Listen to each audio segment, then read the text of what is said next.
नमस्कार दोस्तों, स्वागत है आप सभी का एक बार फिर से उत्कर्ष नर्सिंग क्लासेज के इस ऑनलाइन प्लेटफॉर्म के ऊपर, जहां पे हम लेकर आए एक और धमाकेदार सेशन। जी हाँ दोस्तों, CHO exam special session episode number 50।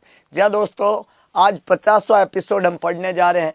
CHO का ये स्पेशल एग्जाम सेशन का 50वां एपिसोड, और देखते ही देखते दोस्तों कारवा बन चुका है। इसकी शुरुआत हमने 1 से किया था और आज हम 50 नंबर पे पहुंच चुके हैं, और होप सो कि CHO के एग्ज़ाम तक हम इसको कंटिन्यू करते हुए 100 का आंकड़ा जरूर पार करेंगे। आपके लिए हर एपिसोड रामबाण साबित हो, आपके लिए हर एपिसोड जीत की तैयारी कराएं, कोशिश यही है, क्योंकि संकल्प हमने ले रखा है। अब सफलता दूर नहीं है और सफलता से कम कुछ मंजूर नहीं है। तो अगर हम इस एग्ज़ाम में सफल होना चाहते हैं तो शानदार और जानदार सेशन से जुड़ जाइए। अपने आप को कॉन्फिडेंट करिए, हर एक सवाल को पढ़िए, हर एक सवाल के ऊपर अपना बेहतरीन संकल्प जो है वो यहाँ पे दिखाने की कोशिश करिए। आज का सेशन होने वाला है धमाकेदार, कतई जहर टाइप का। प्यारे दोस्तों, सेशन का हर एक क्वेश्चन होने वाला इंपॉर्टेंट, हर क्वेश्चन होने वाला रामबाण। अगर आप चाहते हैं इस शानदार सेशन के द्वारा अपने आप को सफल बनाना, तो इस सेशन के हर एक क्वेश्चंस को अपने बेहतरीन तरीके से जवाब देने का कोशिश करिएगा। गुड मॉर्निंग टू ऑल, सभी लोगों का स्वागत है। प्यारे दोस्तों, जैसा कि आपको पता है कि CHO का एग्ज़ाम जो है वो 19 फरवरी को होना है, और इस एग्ज़ाम के अंदर याद रखना दोस्तों, इस एग्ज़ाम के अंदर जो क्वेश्चंस आने वाले हैं टोटल नंबर में, वो क्वेश्चंस होने वाले हैं 100, और इसका पूरा समय जाने वाला है 2 आवर्स, 2 घंटे का समय रहेगा। 100 क्वेश्चंस यहाँ पे रहने वाले हैं, हर एक क्वेश्चंस अपने आप में रामबाण होने वाला है। तो शुरुआत करते एक शानदार सेशन की। गुड मॉर्निंग टू ऑल, सभी लोगों का स्वागत। और सेशन का सबसे पहला क्वेश्चन प्यारे दोस्तों लास्ट सेशन के लास्ट क्वेश्चन से रहने वाला है। लास्ट सेशन का लास्ट क्वेश्चन हमने आपसे पूछा था, जो कुछ इस तरीके का था। सवाल में यह था कि रिंगर लैक्टेट जो है वो क्या है, हाइपोटोनिक, हाइपरटोनिक, आइसोटोनिक या वेरी हाइपरटोनिक। सभी लोग जवाब दे, रिंगर लैक्टेट क्या होता है। होश में आने दो सर, होश में आ जाओ, बेहोशी से काम चलेगा नहीं। दुनिया जो है वो बेहोशी वालों की है नहीं, होश वालों की है प्यारे दोस्त, है कि नहीं है। हाँ, तो सभी लोग जवाब लिखेंगे अपने अपने तरीके से कि कौन सा, प्यारे दोस्तों, कौन सा रिंगर लैक्टेट कौन सा सॉल्यूशन है। याद रहे, यहाँ पे 3 तरह के सॉल्यूशन होते हैं। एक सॉल्यूशन को हम नाम देते हैं हाइपोटोनिक। क्या नाम देते हैं? हाइपोटोनिक। एक सॉल्यूशन को हम नाम देते हैं आइसोटोनिक। एक सॉल्यूशन को हम नाम देते हैं हाइपरटोनिक। टोन के आधार पे 3 तरह के सॉल्यूशन होते हैं, हाइपोटोनिक, आइसोटोनिक और हाइपरटोनिक। प्यारे दोस्तों, इस टोन का क्या मतलब है? टोन का मतलब है बॉडी की कंसंट्रेशन के इक्वल है या कम है या ज़्यादा है। बॉडी की कंसंट्रेशन के कोई भी सॉल्यूशन इक्वल है, कम है या ज़्यादा है। जैसे इसको मैं चेक करने का तरीका होता है कि मैंने यहाँ पे एक कटोरी लिया, मान लो ये मैंने एक कटोरी लिया, मैंने एक बर्तन लिया, और इस बर्तन के अंदर मैंने एक सॉल्यूशन लिया जिसका कंसंट्रेशन मुझे डिसाइड करना है कि भाई वो हाइपोटोनिक है, आइसोटोनिक है या हाइपरटोनिक है। तो मैंने क्या लिया, यहाँ पे एक सॉल्यूशन ले लिया इस बर्तन के अंदर। इस बर्तन के अंदर भी मैंने एक सॉल्यूशन ले लिया, और इस बर्तन के लिए भी मैंने एक सॉल्यूशन ले लिया। पर याद रखें, सभी सॉल्यूशन के अंदर सॉल्यूट और सॉल्वेंट, जो इस सॉल्यूशन की कंसंट्रेशन है वो अलग अलग है। दोस्तों, मैंने तीनों ही सॉल्यूशन के अंदर एक सेल रख दी है ना, एक कोशिका रख दी तीनों ही सॉल्यूशन में। इसमें भी रख दी है कोशिका, है ना। ये जो सॉल्यूशन है इसके अंदर मैंने एक सेल रख दी कोशिका। तो ये रख दी मैंने एक कोशिका इसके अंदर, एक कोशिका मैंने रख दी इसके अंदर, एक कोशिका रख दी मैंने इसके अंदर। तीनों इस सॉल्यूशन के अंदर एक एक सेल रख दी। प्यारे दोस्तों, मैंने थोड़ी देर रखने के बाद में देखा कि ये जो सॉल्यूशन है, इस सॉल्यूशन में क्या होता है कि बाहर का जो सॉल्यूशन है और अंदर की जो सेल है, इन दोनों के सॉल्यूट में फ़र्क था। क्या फ़र्क था कि जैसे मैंने बोला हाइपोटोनिक, हाइपोटोनिक मतलब बाहर जो सॉल्यूट है वो उनकी कमी है, मतलब बाहर वाटर ज़्यादा है। ये जो सॉल्यूशन है, ये बाहर वाला जो एरिया है इसके अंदर तो पानी जो है वो ज़्यादा है, यहाँ पे वाटर ज़्यादा है। और जो अंदर वाला सॉल्यूशन है, यहाँ पे वाटर कम है और सॉल्यूट ज़्यादा है। तो वाटर की एक खास बात होती है कि वो मूव करता है सॉल्यूट की लोअर कंसंट्रेशन से हायर की ओर। तो बाहर वाला जो पानी है वो सेल के अंदर घुसेगा, हाइपोटोनिक सॉल्यूशन में।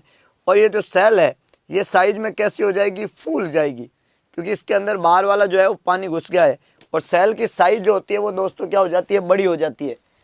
हाइपोटोनिक सॉल्यूशन के अंदर सेल जो है उसकी कंडीशन कैसी हो जाती है, वो फूल जाती है। और वो फूल क्यों जाती है, क्योंकि उस सेल के अंदर, याद रखना, उस सेल के अंदर पानी घुस जाता है बाहर से। पानी क्यों घुस जाता है, क्योंकि सेल के अंदर सॉल्यूट के नंबर है, सेल के अंदर जो सॉल्यूट के नंबर है वो सॉल्यूट के नंबर है ज़्यादा और बाहर सॉल्यूट कम है और सॉल्वेंट ज़्यादा है, तो बाहर वाला सॉल्वेंट सेल के अंदर चला जाता है, क्योंकि सॉल्यूट की लोअर कंसंट्रेशन से सॉल्यूट की हायर कंसंट्रेशन की ओर वाटर मूव करेगा। ऐसे सॉल्यूशन को हम हाइपोटोनिक सॉल्यूशन कहते हैं। अगर प्यारे दोस्तों ये आइसोटोनिक है तो कोई चेंज नहीं होगा, कोई इधर उधर नहीं होगा, नो चेंज, दोनों अपने सेम, सेल भी सेम रहेगी और ये सॉल्यूशन भी सेम रहेगा। और अगर दोस्तों ये होगा कंडीशन ये, तो इसमें क्या होगा कि बाहर जो है सॉल्यूट ज़्यादा है और इसके अंदर सेल के अंदर सॉल्यूट कम है, तो सेल का जो पानी है वो सेल से बाहर आएगा और ये जो सेल है ये क्या हो जाएगी, पिचक जाएगी। क्या हो जाएगी, तो अगर सेल पिचक जाती है, अगर आप इसमें एक सेल डालो सॉल्यूशन में और वो पिचक जाती है, तब तो वो कौन सा सॉल्यूशन है, हाइपरटोनिक। और वो अगर फूल जाती है और फट जाती है, क्योंकि सेल बहुत ज़्यादा फूलेगी तो फट जाएगी, तो अगर फूल जाती है और फट जाती है तब तो उसको हाइपोटोनिक कहते हैं। और अगर वो पिचक जाती है तब इसको हाइपरटोनिक कहते हैं। इसको बोलते हैं सेल का श्रिंकेज। क्या बोलते हैं, सेल का श्रिंकेज। ऐसे 3 तरह के सॉल्यूशन होते हैं और इनके एग्जाम्पल क्रिस्टल क्लियर है कि टोटल जो सॉल्यूशन है उनमें ये कौन कौन से है। तो जो आइसोटोनिक टाइप का है प्यारा दोस्तों, आइसोटोनिक, वो तो होता है आपका रिंगर लैक्टेट, वो होता है आपका NS.9%, वो होता है आपका 5% डेक्सट्रोज। ये आइसोटोनिक सॉल्यूशन की कैटेगरी में आते हैं, ये आइसोटोनिक एग्जाम्पल है। अगर मैं हाइपोटोनिक की बात करूं तो हाफ NS, 1/3 NS, 1/4 NS, ये कौन सा है, ये आपके हाइपोटोनिक है ना, इनकी टोन कम है। और मैं हाइपरटोनिक की बात करूं तो यहाँ पे है 3% NS, यहाँ पे है मैनिटोल, यहाँ पे है एल्ब्यूमिन, ये सब हाइपरटोनिक वाले हैं, है ना, ये सब हाइपरटोनिक है। तो एक हो गया आपका hypotonic half NS, 1/3 NS, 1/4 NS। एक है आपका आइसोटोनिक RL NS 5%। और एक हो गया आपका हाइपरटोनिक 3% मैनिटोल। और इसके अलावा आपका जो है एल्ब्यूमिन, DNS, एक DNS फ्लूइड आता है, आपको पता हो तो, ये भी हाइपरटोनिक है। जितने भी क्रिस्टल और कोलोइड फ्लूइड आते हैं, इमोसिल आते हैं, वो सब हाइपरटोनिक है। तो एक टोन के आधार पे सॉल्यूशन का एक क्वेश्चन आपको मिलता है। तो आपको अगर पूछे हाइपोटोनिक या आइसोटोनिक या हाइपरटोनिक, यहाँ पे रिंगर लैक्टेट कौन सा है, तो रिंगर लैक्टेट यहाँ पे आता है, RL को रिंगर लैक्टेट कहते हैं। और रिंगर लैक्टेट कैसा सॉल्यूशन है, ये आइसोटोनिक टाइप का सॉल्यूशन है। किस कैटेगरी में आएगा, आइसोटोनिक। ये हाइपोटोनिक नहीं है और हाइपरटोनिक नहीं है, याद रह जाएगा, आसान है कि भाई रिंगर लैक्टेट कैसा सॉल्यूशन है, तो आप जवाब दे सकते हो, it is a isotonic solution. Next प्यारे दोस्तों, सभी लोग जवाब लिखे अपने अपने तरीके से। डिस्टिल वाटर कोई सॉल्यूशन नहीं है, वो तो पानी है, स्टेराइल पानी है, हाँ, वो कोई सॉल्यूशन नहीं होता प्यारे दोस्त, है कि नहीं, कि डिस्टिल वाटर कौन सा सॉल्यूशन है, वो वाटर है डिस्टिल, हाँ, स्टेराइल वाटर है। अगला question, thirst control centre is located in cerebrum, hypothalamus, pons and midbrain. Nervous system को सेंटर कहते हैं और specially central nervous system brain को कहते हैं, है ना। ब्रेन और स्पाइनल कॉर्ड मिलकर सेंट्रल नर्वस सिस्टम बनाते हैं। प्यारे दोस्तों आपको पता होना चाहिए कि हमारी बॉडी का जो सेंट्रल नर्वस सिस्टम है, CNS है, वो कौन है, CNS है ब्रेन और स्पाइनल कॉर्ड। कौन है, ब्रेन है और स्पाइनल कॉर्ड है। तो हमारा जो सेंट्रल नर्वस सिस्टम है उसको हम ब्रेन बोलते हैं और स्पाइनल कॉर्ड बोलते हैं। दोस्तों ये जो ब्रेन है और ये आपका स्पाइनल कॉर्ड, तो ब्रेन जो है उसमें खूब सारे सेंटर पाए जाते हैं। हमारा सेंट्रल नर्वस सिस्टम है ब्रेन और स्पाइनल कॉर्ड, और जो ब्रेन है उसमें खूब सारे सेंटर पाए जाते हैं। खूब सारे सेंटर मतलब, जैसे अगर मैं ब्रेन की बात करूं, सेंट्रल नर्वस सिस्टम का पहला इंपॉर्टेंट पार्ट है ब्रेन। और हम अगर ब्रेन की बात करें तो अलग अलग सेंटर है ब्रेन के पास में। अलग अलग सेंटर क्या है, जैसे एक सिंपल मैकेनिज्म के द्वारा आप समझिए कि आपके ब्रेन के पास में क्या क्या चीज़ें हैं, है ना। अगर हम ब्रेन की बात करें तो हमारे ब्रेन के पास में क्या क्या चीज़ें हैं सर, तो ब्रेन के पास में देखिएगा, एक तो है आपका जो है सेरिब्रम, एक तो है आपका सेरिब्रम, एक है आपका सेरिबेलम, बेलम, और एक जो है आपका ब्रेन स्टेम है, ब्रेन स्टेम। ये 3 पार्ट हो गए ब्रेन के, सेरिब्रम, सेरिबेलम और ब्रेन स्टेम। ब्रेन के अलावा सेंट्रल नर्वस सिस्टम में स्पाइनल कॉर्ड भी आती है, जो स्पाइनल कॉर्ड ये है ना। लेकिन सेंट्रल नर्वस सिस्टम का मेन पार्ट कौन है? ब्रेन। और इस ब्रेन के पास में क्या है? सेरिब्रम है, सेरिबेलम है और ब्रेन स्टेम है। ब्रेन स्टेम में कौन कौन आता है आपको एग्जाम में पूछे तो इसके अंदर एक तो आता है आपका पोन्स, मिड ब्रेन, सबसे पहले तो मिड ब्रेन। इसके अलावा आप इसमें काउंट करेंगे पोन्स, और इसके अलावा आप इसमें काउंट करेंगे मेडुला। तो इसमें 3 लोग हो गए, एक तो हो गया आपका मिड ब्रेन, एक हो गया आपका पोन्स और एक हो गया आपका मेडुला। प्यारे दोस्तों, जो सेरिब्रम है, सेरिब्रम, इस सेरिब्रम को हम नाम देते हैं लॉजिकल ब्रेन। क्या बोलेंगे इसको? Logical brain, intellectual brain. वो ब्रेन जो सोचने समझने की क्षमता रखता है वो सेरिब्रम कहलाता है। लॉजिकल ब्रेन, इंटेलेक्चुअल ब्रेन, सोचने समझने की क्षमता रखने वाला ब्रेन। प्यारे दोस्तों, जो आपका सेरिबेलम है ये organ of posture and balance है। ये organ of posture and balance है, वो ब्रेन जो कि आपकी बॉडी में पोस्चर और बैलेंस को बनाने का काम करता है। वो ऑर्गन जो आपकी बॉडी का पोस्चर और बैलेंस बनाता है उसको सेरिबेलम कहते हैं। तो अगर आपको लॉजिकल ब्रेन बोले, इंटेलेक्चुअल ब्रेन बोले, सोचते समझने वाला ब्रेन बोले, ऐसा सवाल एग्जाम में आए तो सेरिब्रम करना है। सेरिब्रम जो है, जैसे हम दिमाग लगाते हैं ना, अभी पढ़ रहे हैं आप, सोच रहे हैं, समझ रहे हैं, वो सेरिब्रम से हो रहा है। और आपको ये बोले कि पोस्चर एंड बैलेंस वाला ऑर्गन कौन सा है तो सेरिबेलम को बोलते हैं, organ of posture and balance. अब ये जो सेरिब्रम है इसमें अलग अलग पार्ट है। जैसे यहाँ पे सेरिब्रम बोला तो ये तो हो गया logical brain, organ and posture and balance, ठीक है। और ये जो 3 पार्ट है, हाइपोथैलेमस, पोन्स और मिड ब्रेन, तो हाइपोथैलेमस इसी सेरिब्रम के अंदर पाया जाने वाला पार्ट है। मतलब ये जो लॉजिकल ब्रेन है इसके अंदर अलग अलग पार्ट होते हैं। जैसे इस लॉजिकल ब्रेन के अंदर एक तो होता है हाइपोथैलेमस, हाइपोथैलेमस। एक इस लॉजिकल ब्रेन के अंदर होता है थैलेमस, थैलेमस। एक इसके अंदर होता है लिम्बिक सिस्टम। क्या होता है? Limbic system. और एक इसके अंदर होता है बेसल गैंग्लिया, बेसल गैंग्लिया। अब ये सभी स्ट्रक्चर होना, इनके सभी के पास में कुछ न कुछ अलग एक्स्ट्रा चीजें भी होती है ना। जैसे यहाँ पे मैं बात करूं कि भाई सेरिब्रम के पास में एक हाइपोथैलेमस है, तो हाइपोथैलेमस का क्या काम है? हाइपोथैलेमस के 7-8 फंक्शन है, कोई एक आध काम नहीं करता है हाइपोथैलेमस। सेरिब्रम एक लॉजिकल ब्रेन है ना, और इस सेरिब्रम के पास में दुनिया भर के काम है। सेरिब्रम के पास में, इस सेरिब्रम के पास में दुनिया भर के काम है, 7-8 इसके फंक्शन है। जैसे हम सेरिब्रम के फंक्शंस को अभी एक एक करके पढ़े तो हम देखेंगे यहाँ पे, इसका हाइपोथैलेमस का, तो इसके 7-8 फंक्शन है। अगर हम बात करें इसके पास में हाइपोथैलेमस जो है, इसका पहला काम है कि रेगुलेशन करता है, regulation of body temperature, regulation of body temperature. जो हमारे क्वेश्चन ने पूछा था वो यही है कि ये बॉडी टेम्परेचर को रेगुलेट करता है बाय स्वेटिंग और सिवरिंग। अगर ठंड का एनवायरनमेंट हो तो आपको सिवरिंग होगी क्योंकि आपका हीट लॉस हो रहा है, और अगर बाहर गर्मी का एनवायरनमेंट हो तो आपको पसीना आएगा क्योंकि आपके अंदर हीट जा रहा है और आपका बॉडी गर्म हो रहा है तो आपको स्वेटिंग होएगा। तो ये टेम्परेचर को रेगुलेट करता है। ये रेगुलेशन करता है थर्स्ट को। किसको रेगुलेशन करता है? रेगुलेशन ऑफ थर्स्ट, आपकी जो प्यास है प्यारे दोस्तों उसको रेगुलेट करता है। ये रेगुलेट करता है हंगर को, रेगुलेशन ऑफ हंगर, आपकी भूख जो है, भूख, उसको शांत करने का काम करता है हाइपोथैलेमस। प्यारे दोस्तों, हाइपोथैलेमस रेगुलेट करता है आपकी स्लीप को, रेगुलेशन ऑफ स्लीप।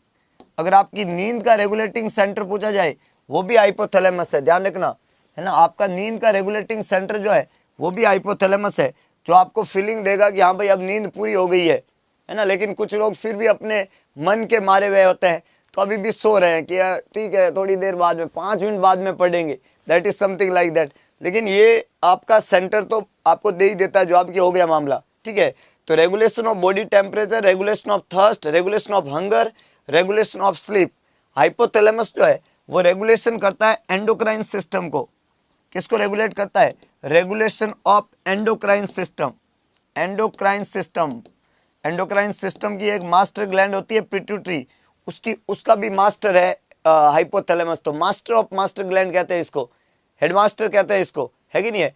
और ये रेगुलेट करता है ऑटोनॉमिक नर्वस सिस्टम को, regulation of autonomic nervous system. देखिएगा कितना जबरदस्त रेगुलेटरी ऑर्गन है, तमाम ऑर्गन को तमाम ऑर्गन को रेगुलेट करने में बहुत अच्छा रोल प्ले करता है hypothalamus. Body temperature, thirst, hunger, sleep, endocrine system, autonomic nervous system, ये सभी लोग जो है, ये सभी काम जो है हाइपोथैलेमस का ध्यान रखना। अगर आपको एग्जाम में इनमें से कोई भी पूछे, उल्टा पुल्टा मत कर देना कि ये सर स्लीप को तो वो करता है, थैलेमस करता है ना, कोई कुछ नहीं करता है, जो करता है वो यही करता है ना। तो यहाँ पे ध्यान रखना, body temperature, thirst, hunger, sleep, endocrine system, autonomic nervous system, इन सभी का रेगुलेटरी ऑर्गन कौन है? हाइपोथैलेमस है।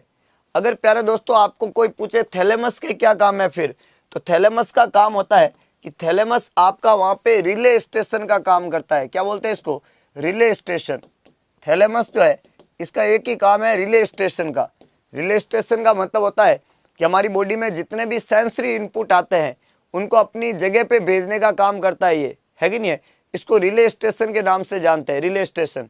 क्लियर है? हाँ, क्लियर हो गया? क्लियर हो गया। अगला है लिम्बिक सिस्टम। लिम्बिक सिस्टम को बोलते हैं इमोशनल ब्रेन। क्या बोलते हैं? Emotional brain of body. अगर आपको कोई पूछे कि आपकी बॉडी का इमोशनल ब्रेन कौन है, तो आपका लिम्बिक सिस्टम है। इमोशन को कंट्रोल कौन करता है? तो हाइपोथैलेमस है ना, ये रेगुलेशन करता है इमोशन को। याद रखना, रेगुलेशन ऑफ इमोशन। आपके जो इमोशन है उसको रेगुलेट कौन करेगा? हाइपोथैलेमस। इमोशन का ब्रेन कौन सा है? Limbic system, emotional brain. Relay station कौन है? Thalamus. Bezel ganglia, bezel ganglia में D2 रिसेप्टर पाए जाते हैं। D2 receptor site. डोपामिन की रिसेप्टर साइट कहाँ होती है? तो बेजल गैंग्लिया में। डोपामिन बहुत इंपॉर्टेंट एक हमारा न्यूरोट्रांसमीटर है, और उसकी रिसेप्टर साइट कहाँ होती है आपसे पूछे तो होती है बेजल गैंग्लिया में, D2 receptor site. Emotional brain कौन होता है? Limbic system. रिले स्टेशन कौन है? थैलेमस। और ये सभी तरीके के रेगुलेशन, चाहे वो बॉडी टेम्परेचर हो, चाहे थर्स्ट हो, हंगर हो, स्लीप हो, एंडोक्राइन सिस्टम हो, ऑटोनॉमिक नर्वस सिस्टम हो या इमोशन हो, वो किसका काम है? हाइपोथैलेमस का। तो दोस्तों ये जो हाइपोथैलेमस है और ये थैलेमस है, लिम्बिक सिस्टम है, बेजल गैंग्लिया है, ये सारे के सारे तो कहाँ पाए जाएंगे? सेरिब्रम के अंदर ही होंगे। इसलिए सेरिब्रम को एक लॉजिकल ब्रेन कहते हैं, और ये बॉडी के सभी तरह के लॉजिकल काम कराता है। अगला लिखा हुआ प्यारा दोस्तों सेरिबेलम। तो हमने बोला cerebellum is a organ of posture and balance.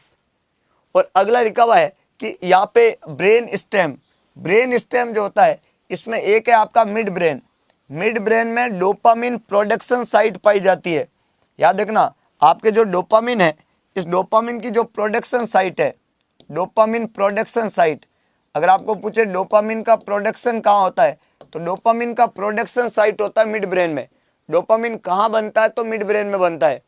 प्यारे दोस्तों अगर आपको ये पूछे कि पोन्स का क्या काम है, तो पोन्स जो होता है वो उसके पास में एप्निक और न्यूमोटैक्सिक दो सेंटर होते हैं पोन्स के पास में, और ये इंस्पिरेशन को रेगुलेट करता है। पोन्स का क्या काम है? पोन्स का काम है इंस्पिरेशन को रेगुलेट करना, इंस्पिरेशन को रेगुलेशन करना। इसके पास में दो चीज़ें होती है, एप्निक और न्यूमोटैक्सिक सेंटर। और हमारी जो सांस अंदर लेने का प्रोसेस है, अंदर हम हवा जो लेते हैं 500 ml जो टाइडल वॉल्यूम भरते हैं, इसको इंस्पिरेशन कहते हैं। उसको रेगुलेट कौन करता है? पोन्स। दो सेंटर होते हैं, मिक्चुरेशन सेंटर नहीं, इंस्पिरेशन सेंटर। अरे कहाँ ले जा रहे हो भाई मामले को? मिक्चुरेशन अलग है, इंस्पिरेशन अलग है। पोन्स जो होता है, मिक्चुरेशन सेंटर अलग बात है। इसके पास में दो सेंटर होते हैं, एक एप्निक सेंटर होता है, एप्निक, और एक होता है न्यूमोटैक्सिक सेंटर, न्यूमोटैक्सिक सेंटर। एप्निक और न्यूमोटैक्सिक सेंटर के द्वारा ये इंस्पिरेशन को, इंस्पिरेशन कह रहा हूँ मैं, अभी मिक्चुरेशन नहीं कह रहा हूँ, इंस्पिरेशन को रेगुलेट करते हैं, इंस्पिरेशन को रेगुलेट करते हैं, है ना। सांस लेने के काम को रेगुलेट करते हैं। ये जो एप्निक सेंटर होता है ये तब एक्टिवेट होता है जब ये इंस्पिरेशन को स्टिमुलेट करता है, जब फेफड़ा खाली है, और न्यूमोटैक्सिक सेंटर तब जब फेफड़ा भरा हुआ है, तब ये इंस्पिरेशन को इनिबिट करता है। तो हम इंस्पिरेटरी सेंटर की बात कर रहे हैं, हम एप्निक और न्यूमोटैक्सिक की बात कर रहे हैं। ये दोनों तरह के काम जो है वो क्या कौन कराता है? पोन्स कराता है प्यारे दोस्तों। तो पोन्स का काम होता है इंस्पिरेशन को रेगुलेट करना। तो यहाँ पे सेरिब्रम का काम हमने पढ़ लिया, सेरिबेलम का काम पढ़ लिया, ब्रेन स्टेम है, मिड ब्रेन की बात कर ली हमने, पोन्स की बात कर ली हमने। मैं मेडुला की बात करूं प्यारे दोस्तों, मेडुला, मेडुला तो इसके पास में भी बहुत सारे सेंटर होते हैं जिनको हम वाइटल सेंटर कहते हैं, है कि नहीं है। मेडुला की बात करूं तो इसके पास में भी बहुत सारे सेंटर होते हैं। मेडुला के पास में कौन कौन से सेंटर है मेडुला, तो मेडुला के पास में वाइटल सेंटर होते हैं। जैसे पहला सेंटर है रेस्पिरेटरी सेंटर। रेस्पिरेटरी सेंटर किसके पास में होता है, मेडुला के पास में। क्या काम है, रेस्पिरेशन को चलाना, इंस्पिरेशन और एक्सपिरेशन, दैट इज रेस्पिरेशन। तो रेस्पिरेटरी सेंटर होता है मेडुला के पास में। दूसरा होता है प्यारे दोस्तों cardiovascular centre. Cardiovascular centre heart और ब्लड वेसल वाला जो सेंटर है, हमारी बॉडी का एक ऑटोनॉमिक काम है कार्डियक सिस्टम और वेस्कुलर सिस्टम। तो हार्ट और ब्लड वेसल के जो सेंटर है वो भी किसके पास में है, मेडुला के पास में। और अगर आपको एग्जाम में पूछे रिफ्लेक्स सेंटर कहाँ है, रिफ्लेक्स सेंटर है ना, कपिंग का सेंटर कहाँ है, वॉमिटिंग का सेंटर कहाँ है ना, तो ये सारे के सारे भी किसके पास में है, मेडुला के पास में। वॉमिटिंग, कपिंग, स्नीजिंग, ये जितने भी सेंटर है रिफ्लेक्स सेंटर वो भी मेडुला के पास में। तो रेस्पिरेटरी सेंटर मेडुला के पास में, कार्डियोवैस्कुलर सेंटर मेडुला के पास में, रिफ्लेक्स सेंटर मेडुला के पास में। 3 तरह के ऑर्गन की हमने बात की प्यारे दोस्तों, ब्रेन और स्पाइनल कॉर्ड में। ब्रेन के अंदर सेरिब्रम है, सेरिबेलम है और ब्रेन स्टेम है। सेरिब्रम के अंदर thalamus, hypothalamus, limbic system, basal ganglia. और जो आपका ब्रेन स्टेम है उसमें मिड ब्रेन, पॉन्स और मेडुला। और सभी के पास में कुछ न कुछ जबरदस्त टाइप के सेंटर होते हैं। ये सेंटर अपने अपने सेंटर होते हैं इनके। यहाँ पे तो एक सिंपल क्वेश्चन पूछा है कि थर्स्ट का कंट्रोल सेंटर बता दो, तो चाहे थर्स्ट का पूछो, चाहे टेम्परेचर का पूछो, चाहे इमोशन का पूछो, चाहे आप स्लीप का पूछो, सेंटर्स लगभग सारे किसके पास में, हाइपोथैलेमस के पास में। बस अगर वाइटल सेंटर का पूछ ले कि भाई कार्डियक सेंटर कहाँ होता है, या वेस्कुलर सेंटर कहाँ है, या रेस्पिरेटरी सेंटर कहाँ है, या वॉमिटिंग का सेंटर कहाँ है, तो ये सब मेडुला के पास में होंगे। तो जितने भी कार्डियक सेंटर है, कार्डियोवैस्कुलर सेंटर है, वो सारे के सारे मेडुला के मिड ब्रेन मेडुला के पास में। बाकी सेंटर हाइपोथैलेमस के पास में। ये पॉन्स के पास में तो इंस्पिरेशन के सेंटर है। और मिड ब्रेन जो है इसमें डोपामिन के प्रोडक्शन साइट है, डोपामिनर्जिक साइट है। और सेरिब्रम को हमने लॉजिकल ब्रेन बोला। तो ये सभी पार्ट ब्रेन और उसके अंदर पाए जाने वाले सेंटर की बात हमने किया जो एग्जाम में पूछा जाता है, याद रह जाएगा। चलिए भाई अगले क्वेश्चन की तरफ बढ़ते हैं। आई होप कि एक एक बात आपको क्लियर हो रही है, आपने सभी बातें नोट की है। एक पेन और पेंसिल लेके और नोटबुक लेके इसको नोट करते रहो। एग्जाम से पहले क्विक रिवीजन में फायदा होगा और आप एग्जाम में बेहतरीन कर पाएंगे, क्योंकि एग्जाम में सीधा सवाल आएगा। और जब आपको पता होगा तब आप सवाल को सही भी कर पाओगे कि कौन सी बात पूछी गई है, क्या बताई गई थी। बाद में आपके पास में समय नहीं होगा कि आप बैठ के क्लास देख पाओगे। तो अगर हाथ से लिखा हुआ होगा तो आप आराम से उनको रिवाइज कर पाओगे, क्योंकि एग्जाम से पहले इतना समय हमारे पास में नहीं होता है कि हम एक एक सेशन को अटेंड कर सके। आज 6 बजे उठ के पढ़ना आसान है, लेकिन एग्जाम से पहले 6 बजे उठ के ये सभी एक साथ देख लेना मुश्किल है कि नहीं है। इसलिए आपको आज ही अपनी तैयारी को मजबूती के साथ में रखना है और हर सेशन को अटेंड करना है और पूरे जोश और उत्साह के साथ में अटेंड करना है, समझ गए। तो अगला सवाल है प्यारा दोस्तों, major fluid regulatory organ of the body. हमारी बॉडी में फ्लूइड का रेगुलेशन बहुत जरूरी है। आपको पता हो तो हम डेली जो है वाटर का इंटेक करते हैं और किसी न किसी फॉर्म में फ्लूइड लेते हैं। इस फॉर्म में फ्लूइड को अंदर लेना इनपुट के नाम से जानते हैं। हम बॉडी के अंदर किसी न किसी फॉर्म में जो भी खाते हैं, जो भी पीते हैं, जो भी करते हैं, उन सब के अंदर क्या होता है, फ्लूइड होता है। तो हम डेली इनपुट लेते हैं, इंटेक लेते हैं। इसको इनपुट बोल दो या इंटेक बोल दो। तो ह्यूमन बींग्स जो है वो डेली कुछ न कुछ इंटेक करता है। जब आप कुछ न कुछ इंटेक करते हो तो डेफिनेटली दोस्तों कुछ न कुछ आउटपुट वहाँ पे बहुत ज़रूरी है। अगर आप इंटेक करो और आपका आउटपुट ना हो, इनपुट और आउटपुट ना हो, इंटेक और आउट ना हो, तो मामला क्या हो जाएगा, गड़बड़। क्यों? क्योंकि अगर आपका वॉल्यूम अंदर ही रहा तो आपकी बॉडी में वजन बढ़ने लगेगा, आपकी बॉडी में एडिमा हो जाएगा। तो व्हेनेवर आई इंटेक और इनपुट, तो मेरी बॉडी का जो वॉल्यूम है वो वॉल्यूम क्या होने लग जाता है, बढ़ जाने लग जाता है। और जिससे मेरी बॉडी में क्या होने लग जाता है प्यारे दोस्तों, एडिमा होने लग जाता है। तो whenever I intake there is increase body volume, और उसकी वजह से मेरी बॉडी में क्या हो जाता है, एडिमा। तो प्यारे दोस्तों ये एडिमा ना हो इसके लिए आउटपुट डिसाइड करने वाला एक ऑर्गन होता है किडनी। और किडनी जो होता है वो एक्सेस अमाउंट वाले वाटर को एक्सपेल आउट कर देती है। ये बॉडी में कभी भी वॉल्यूम बढ़ने नहीं देती है, ये एक्सपायर आउट कर देती है किसको, वाटर को। जैसे वाटर बढ़ने लगता है अमाउंट में तो ये उसको क्या कर देती है, बाहर भेज देती है। तो याद रखें दोस्तों, यहाँ पे किडनी एक मेजर फ्लूइड रेगुलेटरी ऑर्गन है और किडनी एक्सपेल आउट करती है वाटर को यूरिन के फॉर्म में। हमारी बॉडी जो आउटपुट आता है उसका एक मेजर लॉस है यूरिन। यहाँ पे एक वर्ड आता है एग्जाम में कि सेंसिबल और इनसेंसिबल लॉस, दो तरह के लॉस होते हैं, याद रखना।